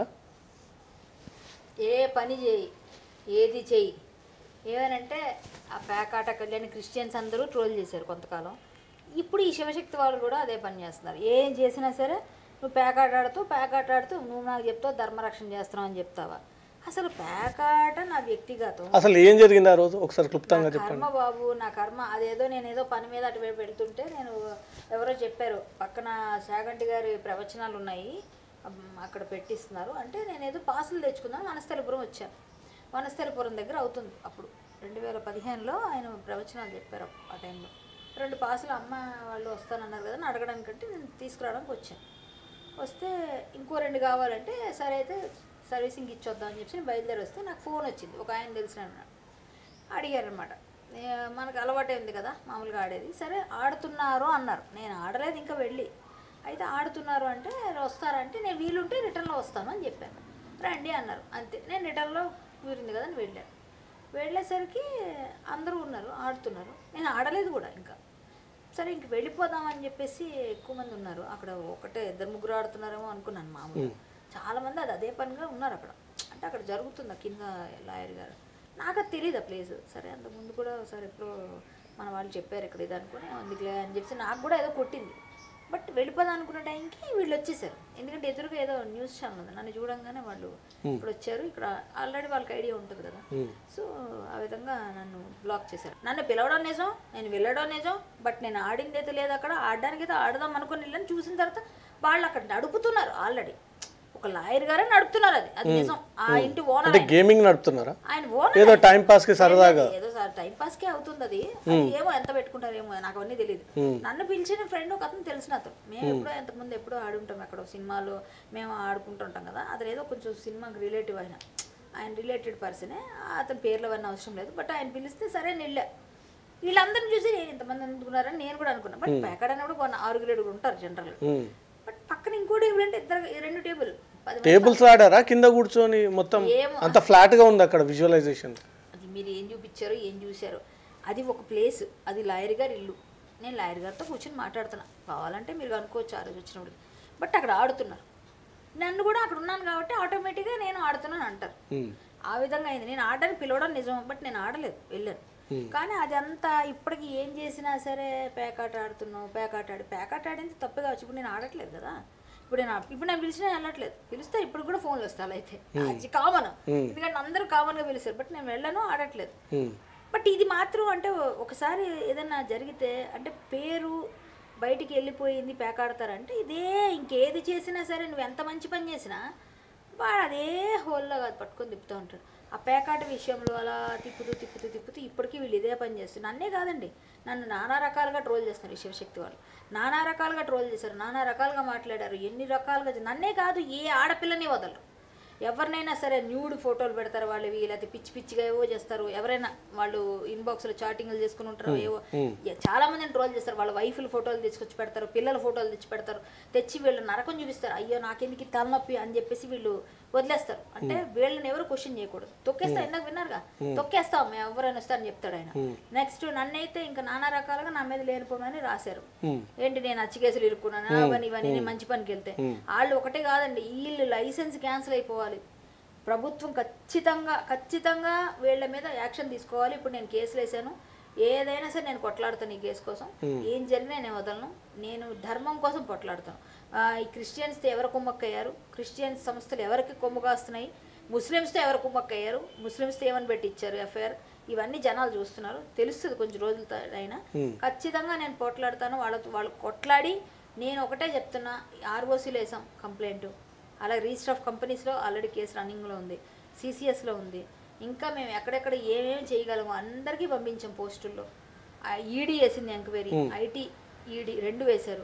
అందరినీ కలుస్తున్నాను నేను, ఎప్పుడు వదలట్లేదు. మీరు ఎక్కడ ఎవరిని కలిసినా సోషల్ మీడియాలో కానీ వ్యక్తిగతంగా కానీ ముందుగా మీ నోటి నుంచి వచ్చేది క్రైస్తవం. అప్పుడు కానీ ఇప్పుడు మీరు మాట్లాడుతున్న ఇంటర్వ్యూలు కూడా నేను గమనించాను. చాలాసార్లు క్రైస్తవ మతం అంటున్నారు. క్రైస్తవ మతం అంటే మీకు కోపమా, దాంట్లో ఉన్నటువంటి వ్యక్తులు చేస్తున్నటువంటి కోపమా? క్రైస్తవ మతం ఏ మతానికి నేను వ్యతిరేకంగానే మాట్లాడాల్సిన అవసరం నాకు లేదు. నేను హిందువుని, నా మతం నాకు గొప్ప, నీ మతం నీకు గొప్ప. నీ తాలూకా దేవుడు నువ్వు పూజించుకో, నా దేవుడు నేను పూజించుకుంటా. నువ్వు వచ్చి నా దేవుడిని తిట్టావనుకో నేను గౌరవించాల్సిన అవసరం లేదంటాను నేను. ఇప్పుడు అలా తిట్టేటట్టు ఎవరు ప్రేరేపిస్తున్నారు? నిజమైన క్రైస్తవులు ఎవరు వచ్చి మాట్లాడలేదు. నిజంగా కొంతమంది పాస్టర్స్, కొంతమంది, అందరు పాస్టర్స్ని కూడా అనట్లేదు. ఎందుకంటే నాకు తెలిసిన కొంతమంది పాస్టర్సే అలా చూశాను నేను. ఆ కొంతమంది పాస్టర్స్ ఇప్పటికీ వాళ్ళకి ఎవరికి అమ్మాయిల మీద కడుపుల మీద కాళ్ళేసి తొక్కిన వాళ్ళను బొట్లు పెట్టి అవి పెట్టి ఇవి పెట్టి చేసి అంటే మన హిందువుల్లో కూడా ఉన్నారు స్వామీజీలు, దొంగ స్వామీజీలు, కాషాయం కట్టిన వాళ్ళందరూ కరెక్ట్ ఉండట్లేదు. అది కూడా మనం అంటే స్వామీజీలు మనం ఎంతో మంది మనం కూడా బయట పెట్టిన ఉన్నాయి ఇంతకు ముందు. కానీ ఇప్పుడు ఉన్నారా లేదా అంటే మనం వెలుగు తీసి ఇప్పుడు మళ్ళీ మా ఎవరైనా దొరికితే కానీ తెలియదు. దొరకనంత వరకు అందరూ దొరలే, తర్వాత దొరికితేనే దొంగలు. సో ఇప్పుడు ఏంటంటే ఏ మతంలో అయినా ఏ ధర్మంలో అయినా సరే ఉంటారు దొంగలు. ఇక్కడ క్రిస్టియానిటీలో కూడా క్రిస్టియానిటీ అంటే నాకు పడదు, ముస్లిమ్స్ అంటే నాకు పడదని నేను చెప్పట్లేదు. నాకు ఎంతోమంది ఫ్రెండ్స్ రెండు మతాల్లో ఉన్నారు. అందరూ నాతో చాలా క్లోజ్గా ఉంటారు. నేను అందరికీ ఆర్టిస్ట్గా అందరికీ ఇష్టపడతారు. ఎందుకంటే క్రిస్టియన్స్ నా సినిమాలు చూడరా, ముస్లిమ్స్ నా సినిమాలు చూడరా, చూస్తారుగా వాళ్ళు. నన్ను ఫ్యాన్స్ ఫాలోయింగ్ ఉంటారుగా, నాకు చాలా మంది చెప్తారు. అలా ఏ లేదు, నేను సినిమా ఆర్టిస్ట్గా అంతేకాకుండా ఒక హ్యూమన్ బీయింగ్గా నాకు అందరూ ఇష్టం. బట్ మత మార్పిడిలు బలవంతంగా రుద్దాలని చూసిన వాళ్ళు, కృష్ణుడిని రాముడిని తిట్టించాలని చూసిన వాళ్ళు, మా దేవుడు గొప్ప, మా దేవుడే నిజ దేవుడు అని చెప్పుకుంటూ మనల్ని మభ్యపెట్టి మత మార్పిడికి బలవంతం. నా ఇంటికి 2 సార్లు వచ్చారు. నాకు స్వస్థత చేకూరుస్తానని, యేసు రక్తం అని ఏదో చెప్పడానికి వచ్చారు. నేను వాళ్ళకి గట్టిగా చెప్పేసి పంపించాను. అంటే మా ఇంటికి వచ్చిన వాళ్ళు కొట్టి పంపించారు, నాకు ఇష్టం లేదండి కాబట్టి మర్యాదగా చెప్తే ఇంకోసారి రాకండి అని చెప్పేశారు. ఎందుకంటే మాకు ఇంటికి వచ్చిన వాళ్ళని మేము అతిథులుగా భావిస్తాం, మిమ్మల్ని కొట్టే పద్ధతి మా సంస్కారం కాదు అని చెప్పారు. అదే బయట కనిపించుంటే వేరు ఉండేది. నా ఇంటికి వచ్చారు కూడా మామ పంపించారు.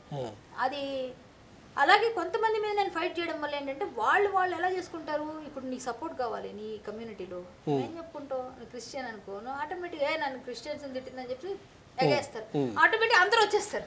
సో అలా నేను క్రిస్టియన్స్కి యాంటీ అయిపోయాను. ఇప్పుడు అందరికి ఇప్పుడు కొంతమంది క్రిస్టియన్స్ ఇప్పుడు శివశక్తి వాళ్ళు తిడుతుంటే ఈవిడ నిజంగానే ఫైట్ చేస్తున్నాయా, అందుకే అందరినీ తిడుతుంది ఈవిడ, వాళ్ళు కూడా తిడుతుంది కదా పాపం, ఈవిడ కరెక్ట్గా నిజంగా నిజాయితీగా ఫైట్ చేస్తుందని వాళ్ళు పెడితే చూసావా క్రిస్టియన్స్ ఈవిడ సపోర్ట్ చేస్తున్నారు కాబట్టి నువ్వు క్రిస్టియన్స్ మనిషి అని వీళ్ళు ఇప్పుడు చెప్తున్నారు. అంటే చూసారా ఇప్పుడు ఎలా ఉందో, ఎటు వెళ్ళినా సరే మనం మంచిగా వెళ్తుంటే ఎటైనా వాళ్ళు ట్రై చేస్తున్నారు, లేకపోతే ఇటువైపు వీళ్ళు తిడుతున్నారు. వీళ్ళు అర్థం చేసుకున్న వాళ్ళు అర్థం చేసుకుని నేను నిజాయితీగా పని చేస్తున్నాను జనాలకు అర్థమయ్యే రోజు తొందరలో ఉంది, పక్కాగా తెలుస్తుంది. నేను చేస్తున్న ఫైట్లో వాళ్ళ లైసెన్స్ క్యాన్సిల్ అవ్వాలని నా ఫైట్. ఎందుకంటే ఆ సంస్థ ముయ్యబడాలి, లేదా అది ఒక అనాథాశ్రమంకో వృద్ధాశ్రమానికి ఇచ్చేయాలి నేను అనుకోవడం. ఇప్పుడు భగవద్గీత ఫౌండేషన్ అని చెప్పి వైదిక్ స్టడీస్ అని పెట్టేసి నువ్వు చేయడం వల్ల ఆయన ఎంత బాధపడుతున్నాడు, గంగాధర్ శాస్త్రి గారు ఆయన ఎంత కష్టపడి చేస్తున్నాడో, ఆయన ఎంత సౌమ్యుడో మాకు తెలుసు. ఆయన సంస్థ అనుకుంటున్నారు జనాలు, అది కానే కాదు. అంటే మీరు చిన్నదాన్ని వాడేసుకుంటారు. శివశక్తి ఫౌండేషన్, శివశక్తి ఆధ్యాత్మిక చైతన్య వేదిక చాలా ఫ్రాడ్ చేస్తున్నాయి. ఆ ఫ్రాడ్ నేను బయటికి తీస్తాను, ఖచ్చితంగా నేను వదలను. వాళ్ళ అసాంఘిక కార్యకలాపాలు మీకు ఫోన్లో మీరు చూపించింది నేను చూపించింది అన్ని అందరి దగ్గర ఉన్నాయి. అవి బయట బాగా చక్కర్లు తీస్తున్నాయి, బాగా తిరుగుతున్నాయి. ఎందుకంటే అందరూ ఆ వాయిస్లు, ఆ మాటలు, ఆ క్లిప్పింగ్స్ అన్నీ వెళ్తున్నాయి. ఇంకోటి శివశక్తి నిజ స్వరూపాల్లో కూడా ఉంది కొన్ని, చాలా వరకు అవన్నీ అది ఉందో లేదో నాకు తెలియదు. అప్పట్లో మీరు నటించిన కొన్ని సినిమా క్యారెక్టర్స్ని ఆ అశ్లీలమైనటువంటి ఫోటోల్ని కూడా ఇప్పుడు తీసుకొచ్చి ట్రోల్ చేసి మిమ్మల్ని ఇమేజ్ డ్యామేజ్ చేసే ప్రయత్నం చేస్తున్నారు. దాంట్లో మీ కుటుంబాన్ని లాగడము, మీ ఫ్యామిలీని లాగడం, ఇవి అన్నీ చూస్తూ ఉంటుంటే ఎప్పుడైనా ఫీల్ అయ్యారా, ఎందుకు ఇవన్నీ ఇట్లా చేస్తున్నారు, నన్ను ఇంత దిగజారే స్థాయికి నన్ను తీసుకొస్తున్నారని? అంటే ఎవరు ఇలాంటివి జరుగుతాయి కాబట్టి సమాజంలో మంచి లేదు, అంతా చెడే ఉంది, మంచి వాళ్ళకి ఎప్పుడు ఏదైనా మంచి వాళ్ళకి ఎప్పుడు దెబ్బలే. ఇప్పుడు రాముడు గురించి మాట్లాడితే అరణ్యవాసానికి వెళ్ళడానికి ఆయన ఎన్ని కష్టాలు పడ్డాడో అందరికీ తెలుసు. కృష్ణుడి గురించి చూస్తే ఏ స్టోరీ తీసుకున్నా ఏదో ఒక బాధ లేకుండా ఉండదు. అంటే మంచి ఎటు ఉంటే చెడు ఆటోమేటిక్గా చెడు అటువైపు నుంచి ప్రచారం రాంగ్గానే చేస్తుంది. ఇప్పుడు మంచి వైపు మనం ఉన్నప్పుడు చెడ్డ మాటలు పడ్డానికి కూడా సిద్ధపడాలి. మనం ఒక పోరాటం ఎత్తుకున్నప్పుడు కాయిన్కి ఇటు అటు కూడా ఉంటుంది. సో నేను పోరాటం తీసుకున్నప్పుడే డిసైడ్ అయ్యాను, పెయిన్ ఉంది నాకు, ఆ పెయిన్ వస్తుంది, ఆ పెయిన్ని భరిస్తాను. రాత్రిపూట బాధపడతాను, నేను ఏడుస్తానేమో, నేను ఫీల్ అవుతాను కొన్ని రోజులు, చిచి నాకెందుకు అనిపిస్తుంది.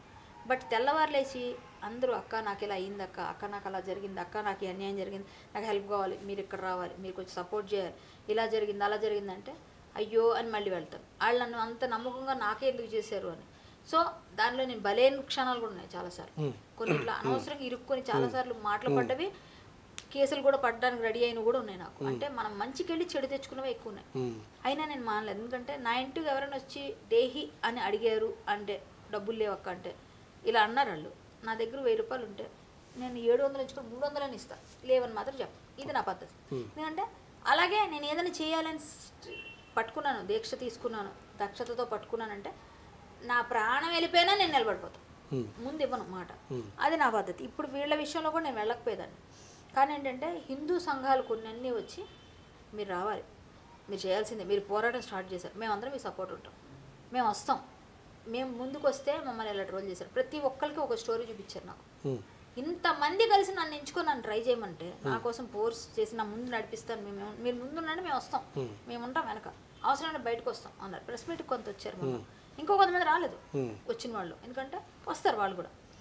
సో ఇంతమంది అంటున్నారంటే ఎక్కడో నా దగ్గర ఏదో ఉంది, వాళ్ళకి ఏదో అనిపించింది, నిజాయితీ అనిపించింది. సో మనం అది చేయాలి, అలా చేస్తాను. అందరిలాగే నేను ఆలోచిస్తే ఈరోజు మీకు ఇంటర్వ్యూ ఇవ్వను, ఈరోజు మీకు ఇంటర్వ్యూ ఇవ్వాల్సిన అవసరం లేదు. అందరూ వెళ్ళి మీరు అడగరుగా, ఈ కాంట్రవర్సీ కళ్యాణ్ ఏమో ఇంకోటని వచ్చారు ఇంటర్వ్యూ అడుగుతున్నారు, లేకపోతే ఎందుకు అడుగుతారు, అడగాల్సిన అవసరం లేదు.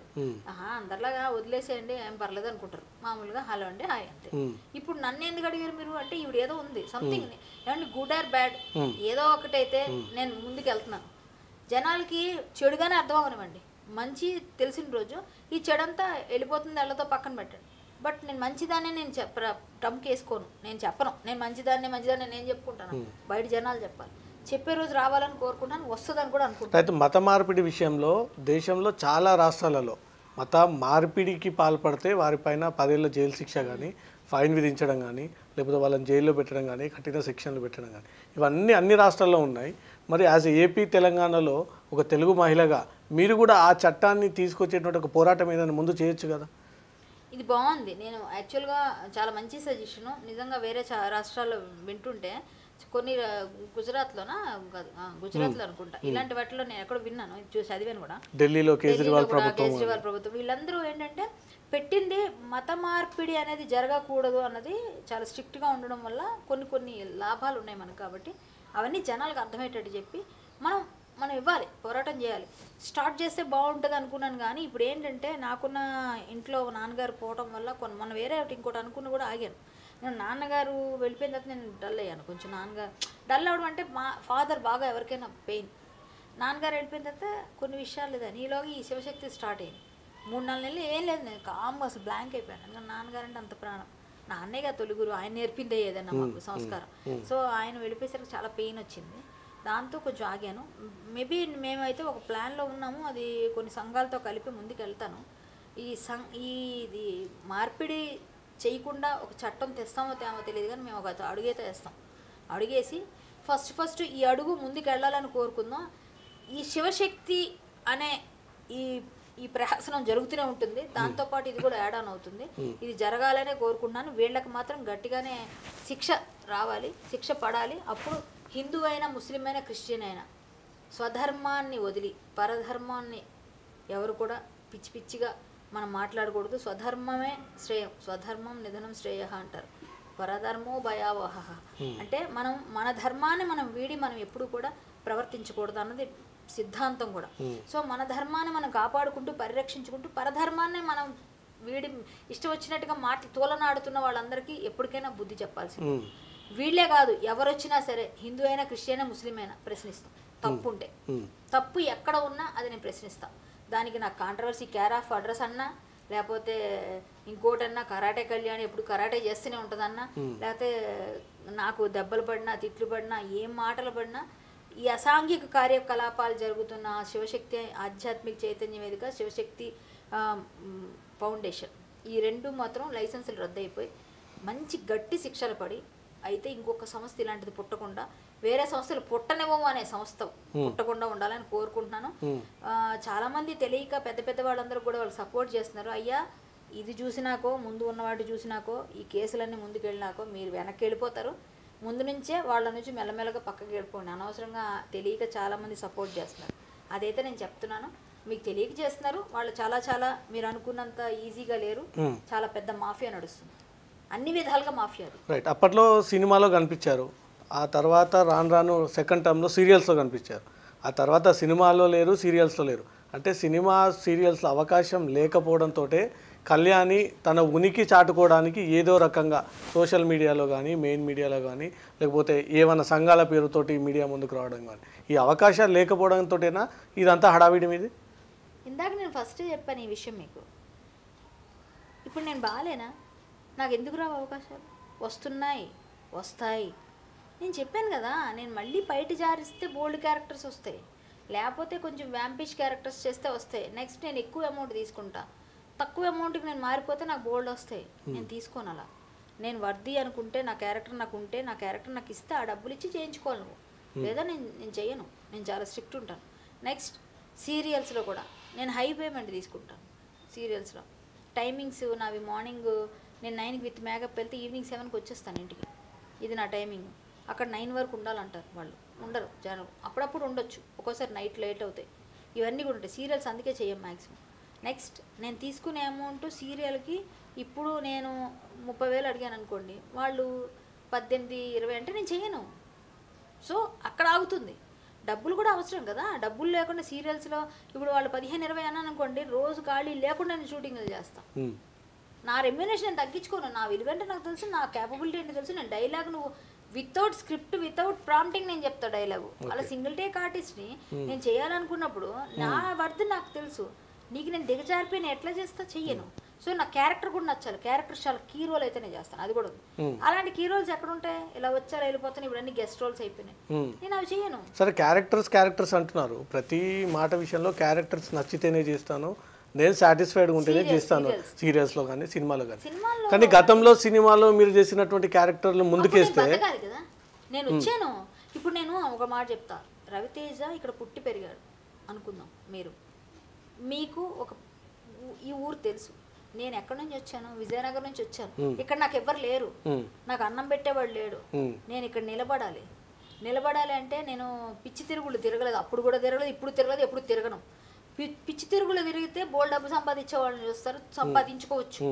నేను అది చేయనప్పుడు నేను నిలబడి నా టాలెంట్తో నిలబడేటప్పుడు, నేను వచ్చిన కొత్తలో 600 రూమ్ రెంట్లో ఉన్నాను. రోజుకి 200కి నేను పప్పెట్రీ షోకి పప్పెట్స్ ఉంటాయి, వాటికి 200కి నేను చిన్నవి జింగిల్స్ లాంటివి పాడేదాన్ని. 200, 300 తీసుకునేదాన్ని. అలాగే డబ్బింగ్ వాటికి కానీ చిన్న వాటికి కానీ అంతే ఇచ్చేవారు, 200, 300 ఒక సీన్కి అంతే. ఇప్పుడు అంటే అప్పుడు మొత్తానికి ఒక సీన్ ఒక అరగంట ఎక్కువ. ఇప్పుడంటే సీన్కి 100, 150 ఇస్తారు, నాకు తెలియదు వాటి తలక రేట్. ఇప్పుడు కూడా పెరిగాయి అవన్నీ. అప్పట్లో నాకు ఎంత 300, 400. అలాగే చిన్న పాడేదాన్ని. నెక్స్ట్ ఆర్కెస్ట్రాలు ఉండేవి, తెలుసు కదా, ఇప్పుడు ఉన్నాయి.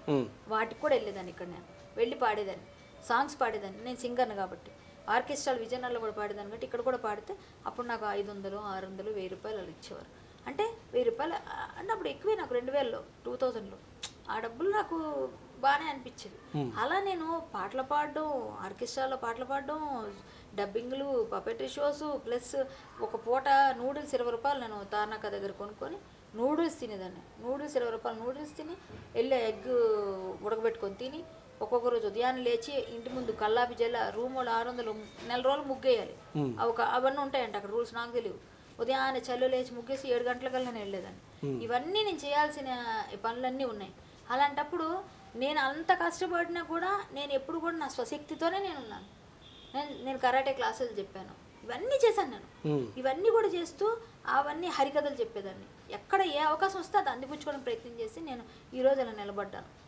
అంతేగాని నేను స్వశక్తితో పెరిగాను కాబట్టి నాకు ధైర్యం, ఆత్మాభిమానం అన్నీ ఎక్కువ. నేను ఎవరికి లొంగను, ఎవరికి భయపడను. సో నేను ఆ టైంలో నిలబడడానికి నేను హీరోయిన్లా వేషం వేద్దామంటే నాకు ఒక బర్న్ యాక్సిడెంట్ అయి ఉన్నాను అప్పుడు 2099లో, చిన్న కాలు యాక్సిడెంట్. అది నేను ఇబ్బంది పడుతూ నేను వెళ్ళిపోయాను. నేను ఆ రోజు ఇక్కడికి వచ్చినప్పుడు నేను తిండి తినడానికి నిలబడడానికి నేను హీరోయిన్ కాను కదా. నేను హీరోయిన్ వేషం వేద్దంటే ఆ బర్న్ యాక్సిడెంట్ అయినప్పుడు నాకు అన్ని వేషాలు వచ్చాయి. అప్పుడు నాకు మేకప్ గురించి తెలియదు, మేకప్ ఎలా చేసుకోవాలో తెలియదు, కొత్త. అది ఇప్పుడు కూడా నేను మేకప్ చేయాలి, ఇప్పుడు నా ఒరిజినల్ ఇది. బట్ జనరల్ లిప్స్టిక్ ఏమైనా ఇప్పుడు వేసుకోవడం తెలుసు, అప్పుడు అది కూడా తెలియదు. ఏంటో సరిగ్గా మేకప్లు తెలియదు, కొంచెం కలర్ కూడా తక్కువ ఉన్నాను, ఊరి నుంచి వచ్చాను. సో ఇవన్నిటితో నేనేంటంటే ఏం చేయాలో తెలియని స్థితిలో నాకు ఎవరో వ్యాంపిష్ క్యారెక్టర్స్ అవి సజెస్ట్ చేశారు. 2-3 క్యారెక్టర్స్ చెప్తే ముందు చేయడానికి ఇష్టపడలేదు. చేసిన తర్వాత ఏడ్చాను చాలాసార్లు. నాకు ఇష్టం లేదు డైలాగులు చెప్పడం, చాలాసార్లు బాధ. ఎందుకంటే నేను హరికథ చెప్పేదాన్ని. అయ్యో నేను హరికథ చెప్పిన నోటితో ఏంటి డైలాగులు చెప్తున్నాను అని నేను ఏడ్చిన రోజు నాకు తెలుసు, ఎవరికి తెలియదు నా పెయిన్. అలాంటివన్నీ నేను చేశాను. నెక్స్ట్ అప్పుడు నాకు చిన్న సీరియల్సే వచ్చాయి స్టార్టింగ్లో. అప్పుడు కూడా సీరియల్స్ స్టార్ట్ చేసిన తర్వాత మహాకవి కాళిదాసు సెకండ్ హీరోయిన్ రోల్ ఇచ్చారు డీడీలో, అదే అశోక్ కుమార్ గారు కాళిదాస్. అలా స్టార్ట్ అయింది. విజయనిర్మల గారు దానిలో చిన్న క్యారెక్టర్ చేశాను. అలా వెళ్తుంటే సినిమాల్లో ఫ్రంట్ రోల్స్ వచ్చాయి. అలా ఫ్రంట్ రోల్స్ చేసుకుంటూ కొంచెం ఆలీ గారితో ఏదో బయట క్యారెక్టర్ ఉంది గర్ల్ ఫ్రెండ్లోనే, అలా స్టార్ట్ చేశారు. అప్పటికి నేను చేస్తున్నాను సినిమాలు. అది హిట్ అయిపోయింది ఆ సినిమా గర్ల్ ఫ్రెండ్. దాంతో నాకు ఆ టైప్ క్యారెక్టర్ ఛత్రపతి సినిమాలో అన్నీ ఇంకా చాలా సినిమాలు లీలామాల్ సెంట్ ఛత్రపతి చాలా సినిమాలు అలాంటి క్యారెక్టర్స్ వచ్చాయి. ఇంకా అవన్నీ కూడా హిట్ అయ్యేసరికి నాకు వ్యాంపిష్ రోల్స్ అలా కొంచెం కామెడీ రోల్స్ అన్ని కామెడీ కూడా చేశాను మరి కామెడీ కూడా కామెడియన్ లాగా. సో అవన్నీ క్లిక్ అయ్యి అందులో కూడా వ్యాంపిష్ కామెడీ అంటే పూర్వకాలంలో వైవిజీ గారు వాళ్ళు చేసినట్టుగా నాకు వచ్చేసి. సో నేను చేయడం తప్పలేదు, నేను చేయకపోతే ఇంకోళ్ళు చేస్తారు, నాకు రాదు కదా ఆ పేరు. సో నాకు రాదు కదా ఫుడ్ కానీ రాదుగా, నేను సంపాదించకపోతే నా ఫ్యామిలీ మా అమ్మ మా తమ్ముడు మా అందరినీ ఫ్యామిలీని పోషించాలిగా. సో నేను ఆ విధంగా నా ఫ్యామిలీ అందరు నిలబడాలి, నేను నిలబడితేనే అవుతుందని నేను ఇక్కడికి వచ్చి వెనక్కి వెళ్ళిపోదామంటే ఇక్కడ చాలా కష్టాలు పడి ఇక్కడ ఒక ఆయన బాండ్ రాయమంటే నీకు సంవత్సరం పాటు నాకు బాండ్ రాయి, నీకు నేను ఇస్తాను ఏదన్నా నెలకి ఎంత ఇస్తాను అమౌంట్, నువ్వు బాండ్ రాయి సంవత్సరం మా దగ్గర ఉండి నీకు చాలా ఇస్తానంటే మా అమ్మ కానీ మా ఇంట్లో వద్దు నువ్వు ఇరుక్కుంటావు ఏంటి ఇక్కడ ఎవరికి తెలియని ఊరు నువ్వేం రాయొద్దని చెప్పారు. అప్పుడు ఆగస్టులో వరదలు వచ్చాయి కదా 2000లో వర్షాలు, ఆ టైంలో నేను వచ్చినప్పుడు నేను అప్పుడు ఇక్కడ నుంచి వెళ్ళిపోయి 600 రూపాయలకి మా మామయ్య వాళ్ళ వైఫ్ వాళ్ళ చుట్టాలు ఉంటే వాళ్ళ ఇంటి దగ్గర చిన్న రూమ్ తీసుకొని అవన్నీ పడుతూ కష్టాలు నా అంతటి నేను మారి నా అంతటి నేను ఎదిగి నా అంతటి నేను సంపాదించుకొని ఈ చుట్టుపక్కలకి వచ్చి యూసఫ్గూడలో స్థిరపడి ఇక్కడ చిన్నగా మెల్లగా రంకులు కట్టుకుంటూ ఈ స్టేజ్లో ఇంతమందికి సెట్ చేస్తూ అందరినీ నిలబెట్టి నేను నిలబడే పొజిషన్కి ఇలా వచ్చాను. మొహం మీద కొట్టి మాట్లాడటమే నన్ను కూడా ఇంతవరకు ఎవరు భయపడే విధంగా చేసిందని కూడా చెప్తా. కరాటే కానీ నాకే కానీ మెతకతనం ఉంటే ఎవడైనా ఏదైనా ట్రై చేసేవాడు. క్యాస్టింగ్ కోచ్ మీరు గురవలేదా అంటే ట్రై చేశారు చాలా మంది, నేను తప్పించుకెళ్ళాను. నేను యాక్సెప్ట్ చేసి ఉంటే అది ఎలా ఉండేదో నాకు ఇష్టం లేదు. ఇప్పుడు కూడా చెప్తున్నాను, మీరు పబ్లిక్గా చెప్తున్నాను, మీరు కావాలంటే రుజువులు తెచ్చుకోవచ్చు.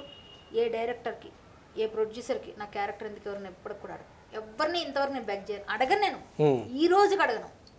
నేను అడిగితే ఏమో అడగకపోతే అమ్మాయినా పెట్టదేమో అని అడగొచ్చు కదా, ఏమైనా క్యారెక్టర్స్ చేసుకోవచ్చు కదా మళ్ళీ అంటారేమో. నేను నాకు అడిగే అలవాట్లేదు. నా క్యారెక్టర్ ఏంటో వాళ్ళు ఊహించుకొని ఈ మిరపకాయ సినిమాలో కళ్యాణి గారు అని రాసుకునే వాళ్ళు ఎవరిని వచ్చి నన్ను అడిగితే నేను చేస్తా. లేదు నన్ను తెలిసిన వాళ్ళు నా బుద్ధి తెలిసిన వాళ్ళు ఇవి బాగుంటుందంటే ఇస్తున్నారు. సీరియల్స్ అంటారు వాళ్ళు నన్ను అడుగుతారు, నేను ఎవరిని అడగను. ఇప్పుడు అడిగితే నాకు రావచ్చు కదా, నేను ఖాళీగా ఉండక్కర్లేదు. ఏపీలో ప్రస్తుతం సినిమాల వివాదం ఒకటి జరుగుతుంది, టికెట్లు తగ్గించడము, దానికి ఇటు సినిమా వాళ్ళు కూడా పూర్తిగా వ్యతిరేకించి అంత తక్కువ టికెట్స్ పెడితే మేము బడ్జెట్ రికవరీ చేయలేమనే వివాదం జరుగుతుంది. దానికి పెద్ద మనిషిగా చిరంజీవి ఇక్కడి నుంచి కూడా వెళ్ళాడు, దీనిపైన మీరు ఏమంటారు అసలు? అది నిజంగా మంచిదండి, అది పరిణామం. చిరంజీవి గారు వెళ్ళి మాట్లాడేది మంచిది. యాక్చువల్గా ఏంటంటే ఇప్పుడు జగన్ గారు ప్రోడక్ట్ వాళ్ళ భారతీ సిమెంట్స్ ఉంది కదా, భారతీ సిమెంట్స్ రేటు 20 రూపాయలు పెట్టి అమ్మితే ఆయనది ఇంకెవరో అమ్మితే ఒప్పుకుంటారు? ఆయన ఒప్పుకోరు కదా జనరల్గా. నేను జనరల్గా మాట్లాడుతున్నాను. ఆయన సీఎం గారు ఆలోచించాలి ఇది. అంటే ఇప్పుడు ఆయన ప్రోడక్ట్ ఆయన పెట్టుకోవాలి రేటు, పక్కోళ్ళు పెట్టకూడదు రేటు. సో ఇప్పుడు వీళ్ళు తీస్తున్నారు సినిమా, వీళ్ళు తీస్తున్నప్పుడు ఆ సినిమా రేటు వర్త్ ఏంటి, ఎంత కాస్ట్ అవుతుంది, ఎంత మనిషికి ఇస్తున్నారు, ఎంత వాళ్ళకి ఖర్చు వస్తుందో వాళ్ళకే తెలిసిపోకు ఆ పెయిన్. ఆ పెయిన్ మనం తీసేసి ఎందుకో ఏంటో నాకు తెలియదు అవన్నీ ఏం జరుగుతున్నాయో లోపల ఏంటో. బట్ నేను కూడా ఫీల్ అయ్యాను, అది కొంచెం బాధ అనిపించింది. బట్ ఏంటంటే నేను ఈ మధ్య కావాలనే ఇంటర్వ్యూస్ కొంచెం దూరంగా ఉండడం వల్ల నన్ను చాలామంది అడిగిన నేను చెప్పలేదు, నేను వెళ్ళట్లేదు ఇంటర్వ్యూస్కి. ఏదైనా సోషల్ కాసెస్ ఏమైనా ఉంటే మాట్లాడితే ఏదైనా టీవీలో డిబేట్స్కి వెళ్తున్నాను తప్ప. ఎందుకంటే నేను దేనికి మాట్లాడినా దానికి ఏదో మీరు చెప్పినట్టు కాంట్రవర్సీ చేస్తున్నారు, ఏది మాట్లాడినా నా మీద ఒక బండ వేస్తున్నారు. ఆ బండలో వేయించుకోవడం ఎందుకు అని చెప్పేసి కొంతకాలంగా నాకు ఎలాగో బిజీగా ఉన్నాను, ఈ పనిలో ఉన్నానుగా, ఈ బిజీ ఎలాగో అవుతుందిగా, నేను ఏమి వెళ్ళకపోయినా నా మీద ఒకటి పడుతుంది ఎందుకులే అని చెప్పేసి మ్యాక్సిమం దూరంగా ఉండడం వల్ల దాన్ని నేను అంతగా ఎత్తుకోలేదు. యాక్చువల్గా అయితే నాకు బాధ అనిపించింది. నిజంగా అయితే ఇప్పుడు ఆయన వెళ్ళడం మంచి పరిణామం, అది ఏ విధంగా తీసుకుంటారో చేస్తే చాలా సంతోషం. ఎందుకంటే సినిమాల వల్ల చాలా మంది బతుకుతున్నారు, కొన్ని వందల కుటుంబాలు నష్టపోతాయి చాలా విషయాలు. ఇప్పుడు ఓటీటీల వల్ల ఇప్పటికే చాలా ఇదైపోతుంది. మంచి జరిగితే అందరికీ మంచిదే కదా, ఫుడ్ దొరుకుతుంది పాపం. ఓకే, మీకు అభ్యంతరం లేకుంటే ఒక క్వశ్చన్ అడుగుతానండి. ఎప్పటికి కూడా వివాదాల్లోనే ఉంటారు, దీనన్నా విషయాన్ని క్వశ్చన్ చేస్తారు, దాన్ని ఎట్లా సాల్వ్ చేయాలి, ఎట్లా ముందుకు వెళ్ళాలని అనుకుంటారు. కానీ మీ ఫ్యామిలీ గురించి ఎప్పుడు ఇప్పటి వరకు మీడియా ముందు మాట్లాడలేదు. మీరు మీ ఫ్యామిలీ, మీ వారసత్వము, మీ హస్బెండ్ కానీ మీ పిల్లలు కానీ అసలు ఎలా ఉంటుంది? అభ్యంతరం అంటే అభ్యంతరకరమైన క్వశ్చన్ ఇది. యాక్చువల్గా ఏంటంటే నేను స్ట్రైట్ ఫార్వర్డ్గా ఉంటే ఎవరైనా హస్బెండ్ ఇంట్లో కామ్గా వండి పెట్టాలి, ఇంట్లో ఉండాలి, ఏం మాట్లాడకూడదు, నేనేం చెప్తే కూర్చోవాలి అనుకునే వాళ్ళు కొంతమంది ఉంటారు. అలా అన్నా పర్వాలేదు కొన్నిసార్లు. బట్ కొంతమంది ఫైర్ని అరిచేతిలోనే నిప్పుని ఆపేయలేరు, అంతే కదా. ఇప్పుడు నిప్పుని ఎంతసేపు పట్టుకుంటారో వదిలేస్తారు ఆటోమేటిక్. నేను కొంతమందికి నిప్పైతే కొంత అట్లా అనుకోవచ్చు కదా, వాళ్ళకి కూడా నాకు కూడా అతనికి కూడా నేను పడకపోవచ్చు, మేబీ అతను నాకు పడకపోవచ్చు, అతని మెంటాలిటీ నాకు మ్యాచ్ కావచ్చు. నేను మంచి చేస్తానంటాను, నువ్వు ఇంట్లో నాకు ఉండి పెట్టు, నా కొడుక్కి నాకు అలా అనుకునే వాళ్ళు ఉంటారు, లేదా నీకు నాకే మన పిల్లలకి అనేవాళ్ళు ఉంటారు, అలా అనుకునే వాళ్ళు ఉంటారు జనరల్గా. సో నాకు అలా కుదరలేదేమో, అందుకే నేను డివోర్స్ తీసుకున్నాను, అయిపోయింది, నేను ఆ విషయాన్ని వదిలేసాను. సో నాకు నచ్చినట్టు నేను హ్యాపీగా బతుకుతున్నాను, నా ఫ్యామిలీ నాకు ఎప్పుడు సపోర్టే. చాలా కొన్ని రోజుల తర్వాత ఫస్ట్ హస్బెండ్ డివోర్స్, తర్వాత సెకండ్ అది డివోర్స్ అని ఇవన్నీ ఏదో వివాదాలు నాది ఏం వివాదం లేదు, అది వివాదం కాదు అది. అంటే చాలా కష్టాలు పడ్డాను, తాగి కొట్టడాలు గిట్టడాలు భరించలేం కదా, అదంతా నేను భరించలేకపోయాను అంతే. నేను ఏదైనా మొహం మీద అడుగుతాను, అది నచ్చలేదు నాకు, తాగి కొట్టడం తిట్టడం అనుమానం. అమ్మాయి బాగుంటే నేను చాలా స్ట్రైట్గా ఉంటా, అది కొంత అసలు నేను చెయ్యని దానికంటే నేను పడను. ఇప్పుడు నేను చెయ్యింది నువ్వు అంటే ఎట్లా పడతాను నేను? ఎవరు ఇప్పుడు అమ్మాయి బాగుంది అనేసరికి ఎవడన్నా ట్రై చేసి మాట్లాడతాడు, బట్ నేను అది కూడా చేయను, ఎవరితో మాట్లాడను. వాడు వచ్చిన మాట్లాడినా కూడా నాదే తప్పంటే ఎట్లా అవుద్ది? దానికి అనుమానిస్తాను అంటే నేను అందుకే నేను వదులుకున్నాను. దానికి జనాలు ఏమనుకుంటారు, నాకెందుకు, నాకేమైనా పెయిన్ ఉందో నాకే తెలుస్తుంది, వాళ్ళకి తెలియదు. జనం నాకు వచ్చి అన్నం పెట్టరు, నాకు వచ్చి వాళ్ళు నన్ను ఇది చేయరు. నేను చాలా చాలా కష్టాలు పడ్డాను, ఇంకా నేను చెప్పాలంటే చెప్పలేను, చాలా చాలా ఉన్నాయి, నా చాలా బాధలు ఉన్నాయి. అవన్నీ ఎప్పుడు నేను ఎక్కడ ఏకరో పెట్టను కూడా. నేను పడ్డ కష్టాలు ఏడాది పడి ఉండదు, అన్ని విధాలుగా పడ్డాను, బట్ నేను నిలబడి ఉన్నాను. ఎందుకంటే నేను నిలబడతాను, 10 మందిని నిలబెట్టాలనుకుంటా. నేను చచ్చిపోవాలని చాలాసార్లు నేను ప్రయత్నం చేశాను, బట్ నాకు ఆ చావు రాలేదు, ప్రతిసారి బ్రేక్ అయిపోయింది. అంటే ఫ్యామిలీ విషయంలోనేనా? ఫ్యామిలీలోనే చాలాసార్లు నేను ఎందుకు బతికాను, ఎందుకు నాకు నా వల్ల అని నేను 3 సార్లు స్లీపింగ్ పిల్స్ చేశాను, ఒకసారి ఏవో మందులు తాగాను, ఏవో చేశాను, బట్ నేను చచ్చిపోలేదంటే ఇంకా నాకు ఉంది ఏదో. ప్రతిసారి నా ఆర్గాన్స్ కూడా ఏం పాడవలేదు, సో నేను ఇంకా ఏదో ఉందన్నమాట, నాకంటూ ఏదో ఉంది. నేను అందుకు అప్పుడు నేను ట్రై చేయలేదు, ఇంకా నేను ట్రై చేయను. ఇదేదో ఇంత చేసినా నాకు ఇంత కూడా చేయకుండా దేవుడు నన్ను కాపాడుతున్నానంటే సంథింగ్ నా వల్ల ఏదో ఉంది. అప్పుడు నేను స్టార్ట్ చేశాను, నేను ఇలా బతుకుదాం, నువ్వు సాటిస్ఫాక్షన్ ఫీల్ అవుతున్నావు ఈ పాయింట్లు అంటే అక్కడే ఉండు, నువ్వు ఎవరికైనా హెల్ప్ చేస్తే నువ్వు హ్యాపీ ఫీల్ అవుతున్నావు కదా, ఇదే నీకు నచ్చిన పని అని నువ్వు చెయ్యి అని నాకు మనసు చెప్పింది.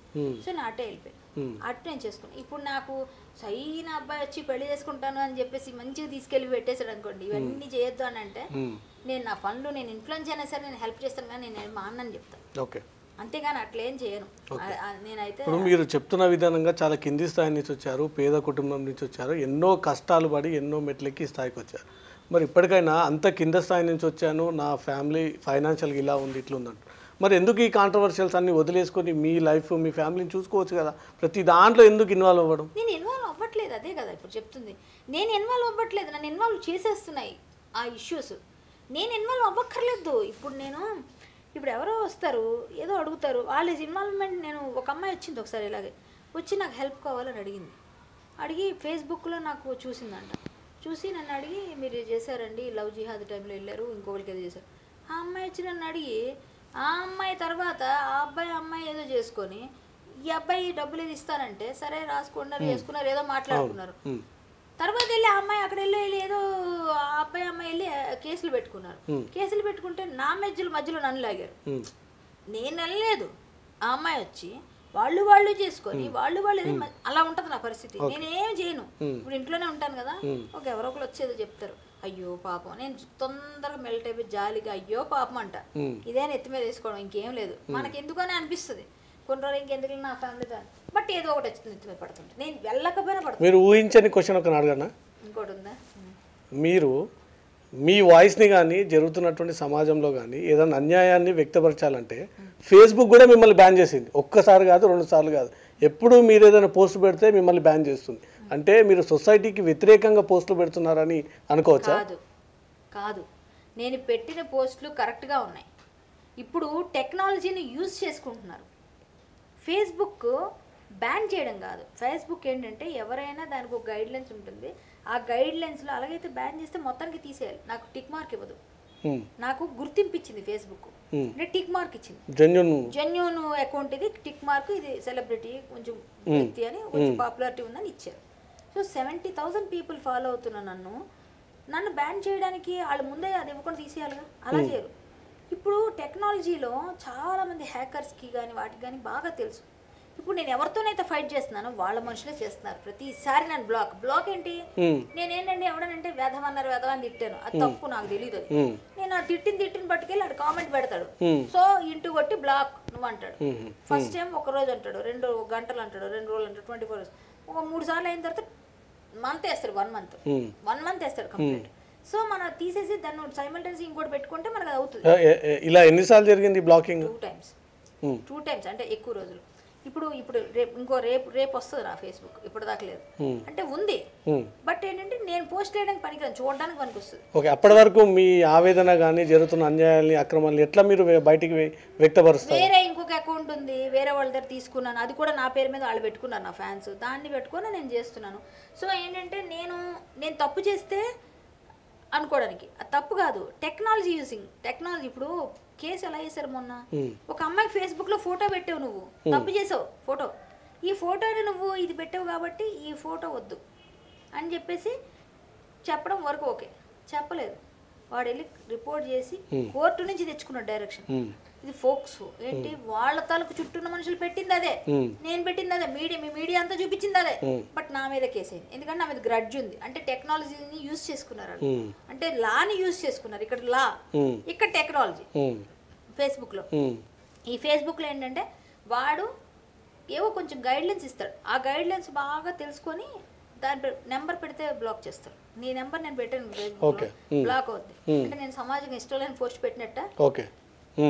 ఎగ్జాంపుల్ రవితేజ పలానా సో అండ్ సో, ఈ నెంబర్ పెట్టాను, ఆ నెంబర్ ఉంది కదా, నాకు పడినోడు అమ్మాయి పడదు, వెళ్ళి పెడుతుంది నా మీద కేసు, నా మీద పెడుతుంది, కంప్లైంట్ రిపోర్ట్ కొడతారు. వెంటనే రిపోర్ట్ కొడుతుంటే వెంటనే నా మీద కంప్లైంట్ తీసేసుకుంటాడు. నెంబర్ పెట్టకూడదు, అది తప్పు, నువ్వు చేస్తున్నావు, కమ్యూనిటీ గైడ్ లైన్స్ లో లేవు. ఇప్పుడు నేను సమాజానికి పనికిరానిది నేను చేస్తున్నానా? ఫేస్బుక్ లో నేను చాలా మందిని ఎడ్యుకేట్ చేస్తా, చాలా మంది చెప్తా, తిడతా, ఏంట్రా మీరు చేస్తున్న పనులను గట్టిగానే వాదిస్తా, నేను ఇదే పని అక్కడ కూడా చేస్తా. బట్ నన్ను పడినోళ్ళు నన్ను బ్లాక్ చేయడం చూస్తారు, అది వాళ్ళకేమో. దాని నుంచి బయటకు వచ్చాక మళ్ళీ వాళ్ళ తాడతీడు నాగేం. ఇంతకు మించి దీనివల్ల నేను సమాజానికి పనికి రాకుండా పోతే ఎక్కడికి వెళ్ళినా బయట ఏమంటున్నారు తెలుసా, మీరు నమ్మిన నమ్మకపోయినా ప్రతి దగ్గర బయటికి వెళ్తే మేడం నమస్తే అండి, నేను ఒక పెద్ద ఆఫీసర్ని కలవడానికి వెళ్ళా, అక్కడ ఆవిడ పిఏ మేడం అంటే నేను ఒకసారి షాక్ అయినా, నన్నేనా ఇంకెవరినైనా అంటున్నాను. ఆవిడ పరిస్థితి అక్కడ చాలా మంచి పొజిషన్, ఆవిడ పర్సనల్ సెక్రటరీ. మేడం మిమ్మల్ని అరే మాకు చాలా ఫ్రెండ్ కూర్చొని టీ కాఫీ అని చెప్పేసి మర్యాదలు చేసేసి అసలు లోపలికి తీసుకెళ్ళి ఆవిడకి ఇంట్రడ్యూసింగ్ ఒక రేంజ్లో చేశాడు నా గురించి. చాలా స్ట్రైట్గా ఉంటారు మేడం, చాలా గట్టిగా మాట్లాడతారు మేడం, చాలా జెన్యున్ మేడం. మేడం మా ఊరు సైడ్ ఉన్నారు, చాలా మాకు సంతోషంగా ఉంది. అసలు మా ఊరు నుంచి మేము బిగ్ బాస్లో కానీ బయట కానీ ఇవన్నీ ఫాలో అవుతాం. అంటే ఇవన్నీ నేను చెప్పలేదు, చాలా మంది బయటకు వెళ్తే మేడం మీరు మాకు తెలుసు, మేడం మిమ్మల్ని అక్కడ చూసాం, మేడం మీరు చాలా గట్టిగా మాట్లాడతారు, మేడం మీరు చాలా జెన్యున్. ఇదే బయట అంటున్నాను, బయట అలా ఎందుకు అంటున్నారు మరి? ఇదే మీరు అన్నది నిజమైతే.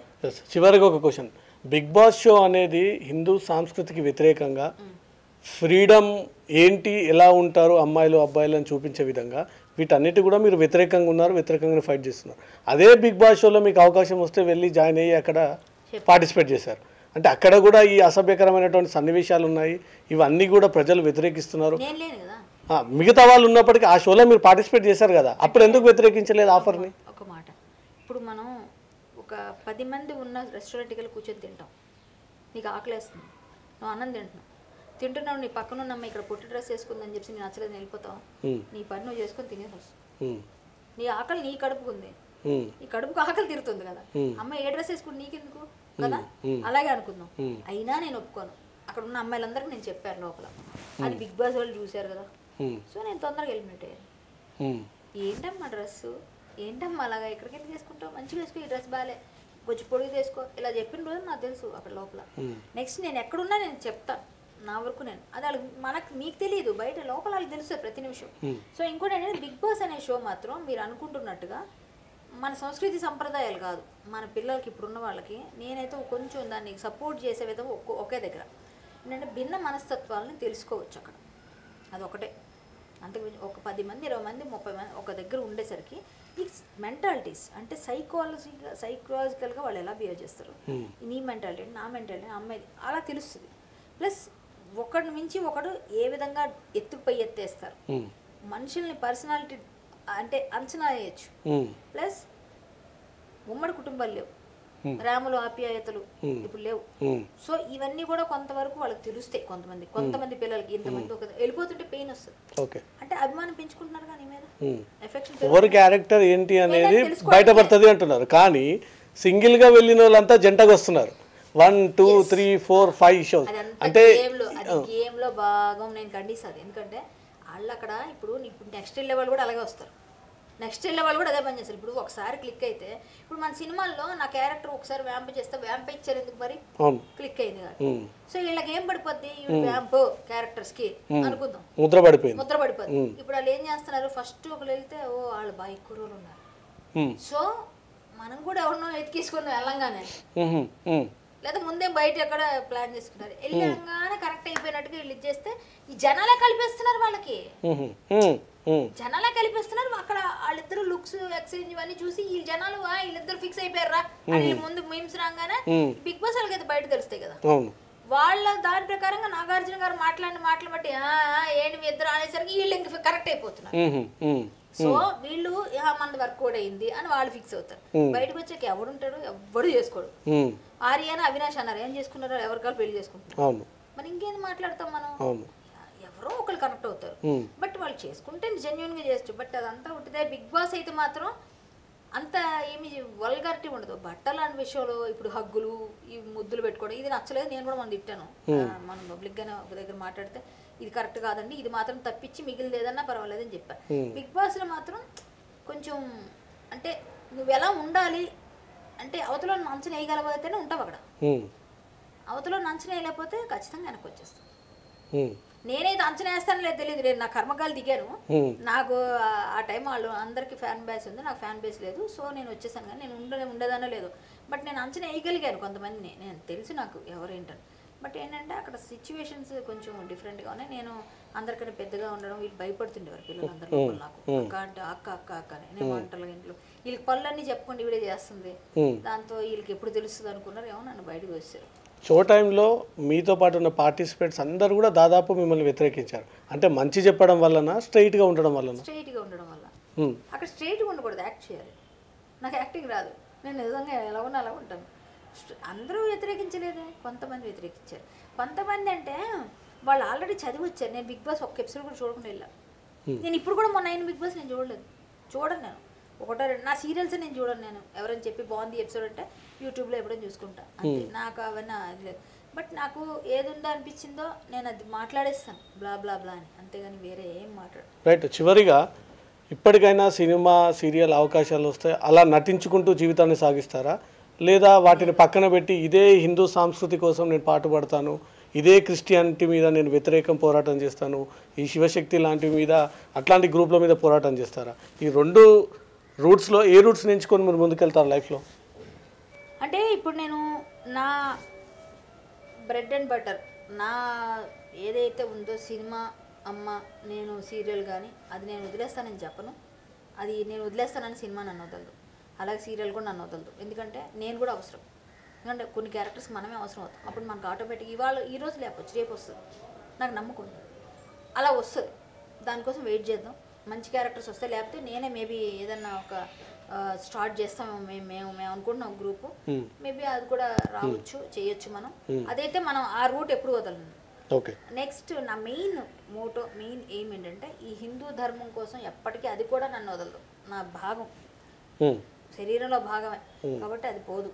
మన బ్లడ్లో ఉంది, మనం పుట్టిందే బై బర్త్ హిందూగా, ఆ బ్లడ్లో ఆ ఫైర్ ఉంది, ఖచ్చితంగా పోదు. నా యాంబిషను హరికథ అనేది నా ఆర్ట్ ఫామ్. నాకు అదే ఫుడ్ పెట్టింది, అదే నిలబెట్టింది నన్ను. ఈరోజు ఈ డైలాగ్ చెప్పగలిగానంటే హరికథ మా ఫ్యామిలీలో ఉంది. సో హరికథ స్కూల్ విజయనగరంలో కట్టాలి. అక్కడ ఎకరం పొలంలో మేము ఆల్రెడీ రేపు మాఘమాసంలో స్టార్ట్ అవుతుంది. ఎకరం పొలంలో హరికథ పాఠశాల, రామాలయం, ఈ రెండు అక్కడ జరగాలి. కృష్ణాలయం, రామాలయం, హరికథ పాఠశాల. ఎందుకంటే కృష్ణుడు అంటే నాకు ఇష్టం, రాముడు అంటే నాకు ఇష్టం, నాన్నగారికి ఇష్టం, అమ్మవారు, ఇట్లా 3 గుళ్ళు అన్నీ వస్తాయి అక్కడ. ఆ గుళ్ళు అన్నీ వస్తాయి. గుళ్ళు ఏమైనా రావచ్చు, ఏదైనా జరగవచ్చు. మెయిన్ మూర్తులు మాత్రం ఇవి ఉంటాయి. అది కూడా 9 అడుగులు అంత హైట్లో స్వామి. అలా నాకు కనిపిస్తున్నాడు కల్లో. అదే నేను అనుకున్న ధ్యేయం, అదే నా సంకల్పం. ఒక పుణ్య దంపతులు మేము కలిసి ప్లాన్ చేస్తున్నాం ఆ ప్లేసు. దానిలో నేను అది కడుతున్నాం. ఇది నా మెయిన్ అంబిషన్. నేను కడతాను తొందరలో. రైట్. ఇటు సినిమా అవకాశాలు వదులుకోనని, ఇటు ఏదైతే ధర్మ రక్షణ కోసం పోరాటం చేస్తున్నానో అది కూడా ఆ విధంగానే సాగిస్తానని, చివరి ఒక ఎయిమ్ అయితే నా సొంత జిల్లాలో ఎకరా స్థలంలో టెంపుల్ ఏర్పాటు చేస్తానని, 9 అడుగుల ఒక విగ్రహాన్ని ఏర్పాటు చేయడమే నా చివరి ఏమంటూ మాత్రం కరాటే కళ్యాణ్ అంటున్నారు. ఏదైతే నిన్న మొన్న జరిగినటువంటి శ్రీరెడ్డి ఇష్యూపై కూడా ఎందుకు ఆ వివాదం స్టార్ట్ అయింది అనే దాని కూడా క్లారిటీ వచ్చింది. ఆ తర్వాత ఏదైతే బిగ్ బాస్ షోలో కూడా తను అనుసరించినటువంటి తీరుపై కూడా ఒక స్పష్టత ఇచ్చింది. ఆ తర్వాత మా ఎన్నికల్లో కూడా ఏదైతే ట్రోలింగ్ జరిగినటువంటి ఫోటోకి సంబంధించినటువంటి ఒక స్పష్టత కూడా వచ్చింది. ఈ శివశక్తి అనే ఒక అంశం మాత్రం రోజువారీగా ఎపిసోడ్గా మారుతుంది. దీనిపైన ఇంకా ఇన్వెస్టిగేషన్ సాగుతుంది. ఇతర డిపార్ట్మెంట్లు కూడా దీంట్లో ఇన్వాల్వ్ అయి ఉన్నారు. నిజం ఏంటి అనేది బయటపడాలి. నా దగ్గర ఇంకా ఆధారాలు ఉన్నాయి. ఈ ఆధారాలను కూడా నేను డిపార్ట్మెంట్కి, ప్రభుత్వానికి సమర్పించి ఏదైతే ఈ ఫౌండేషన్ ఉందో ఆ ఫౌండేషన్ పూర్తిగా నిషేధించే వరకు నా పోరాటం సాగుతుంది అనేది మాత్రం స్పష్టంగా తెలియజేస్తున్నారు. కెమెరా పర్సన్ సత్తిరెడ్డితో రవితేజ, యూసుఫ్ గూడ నుండి.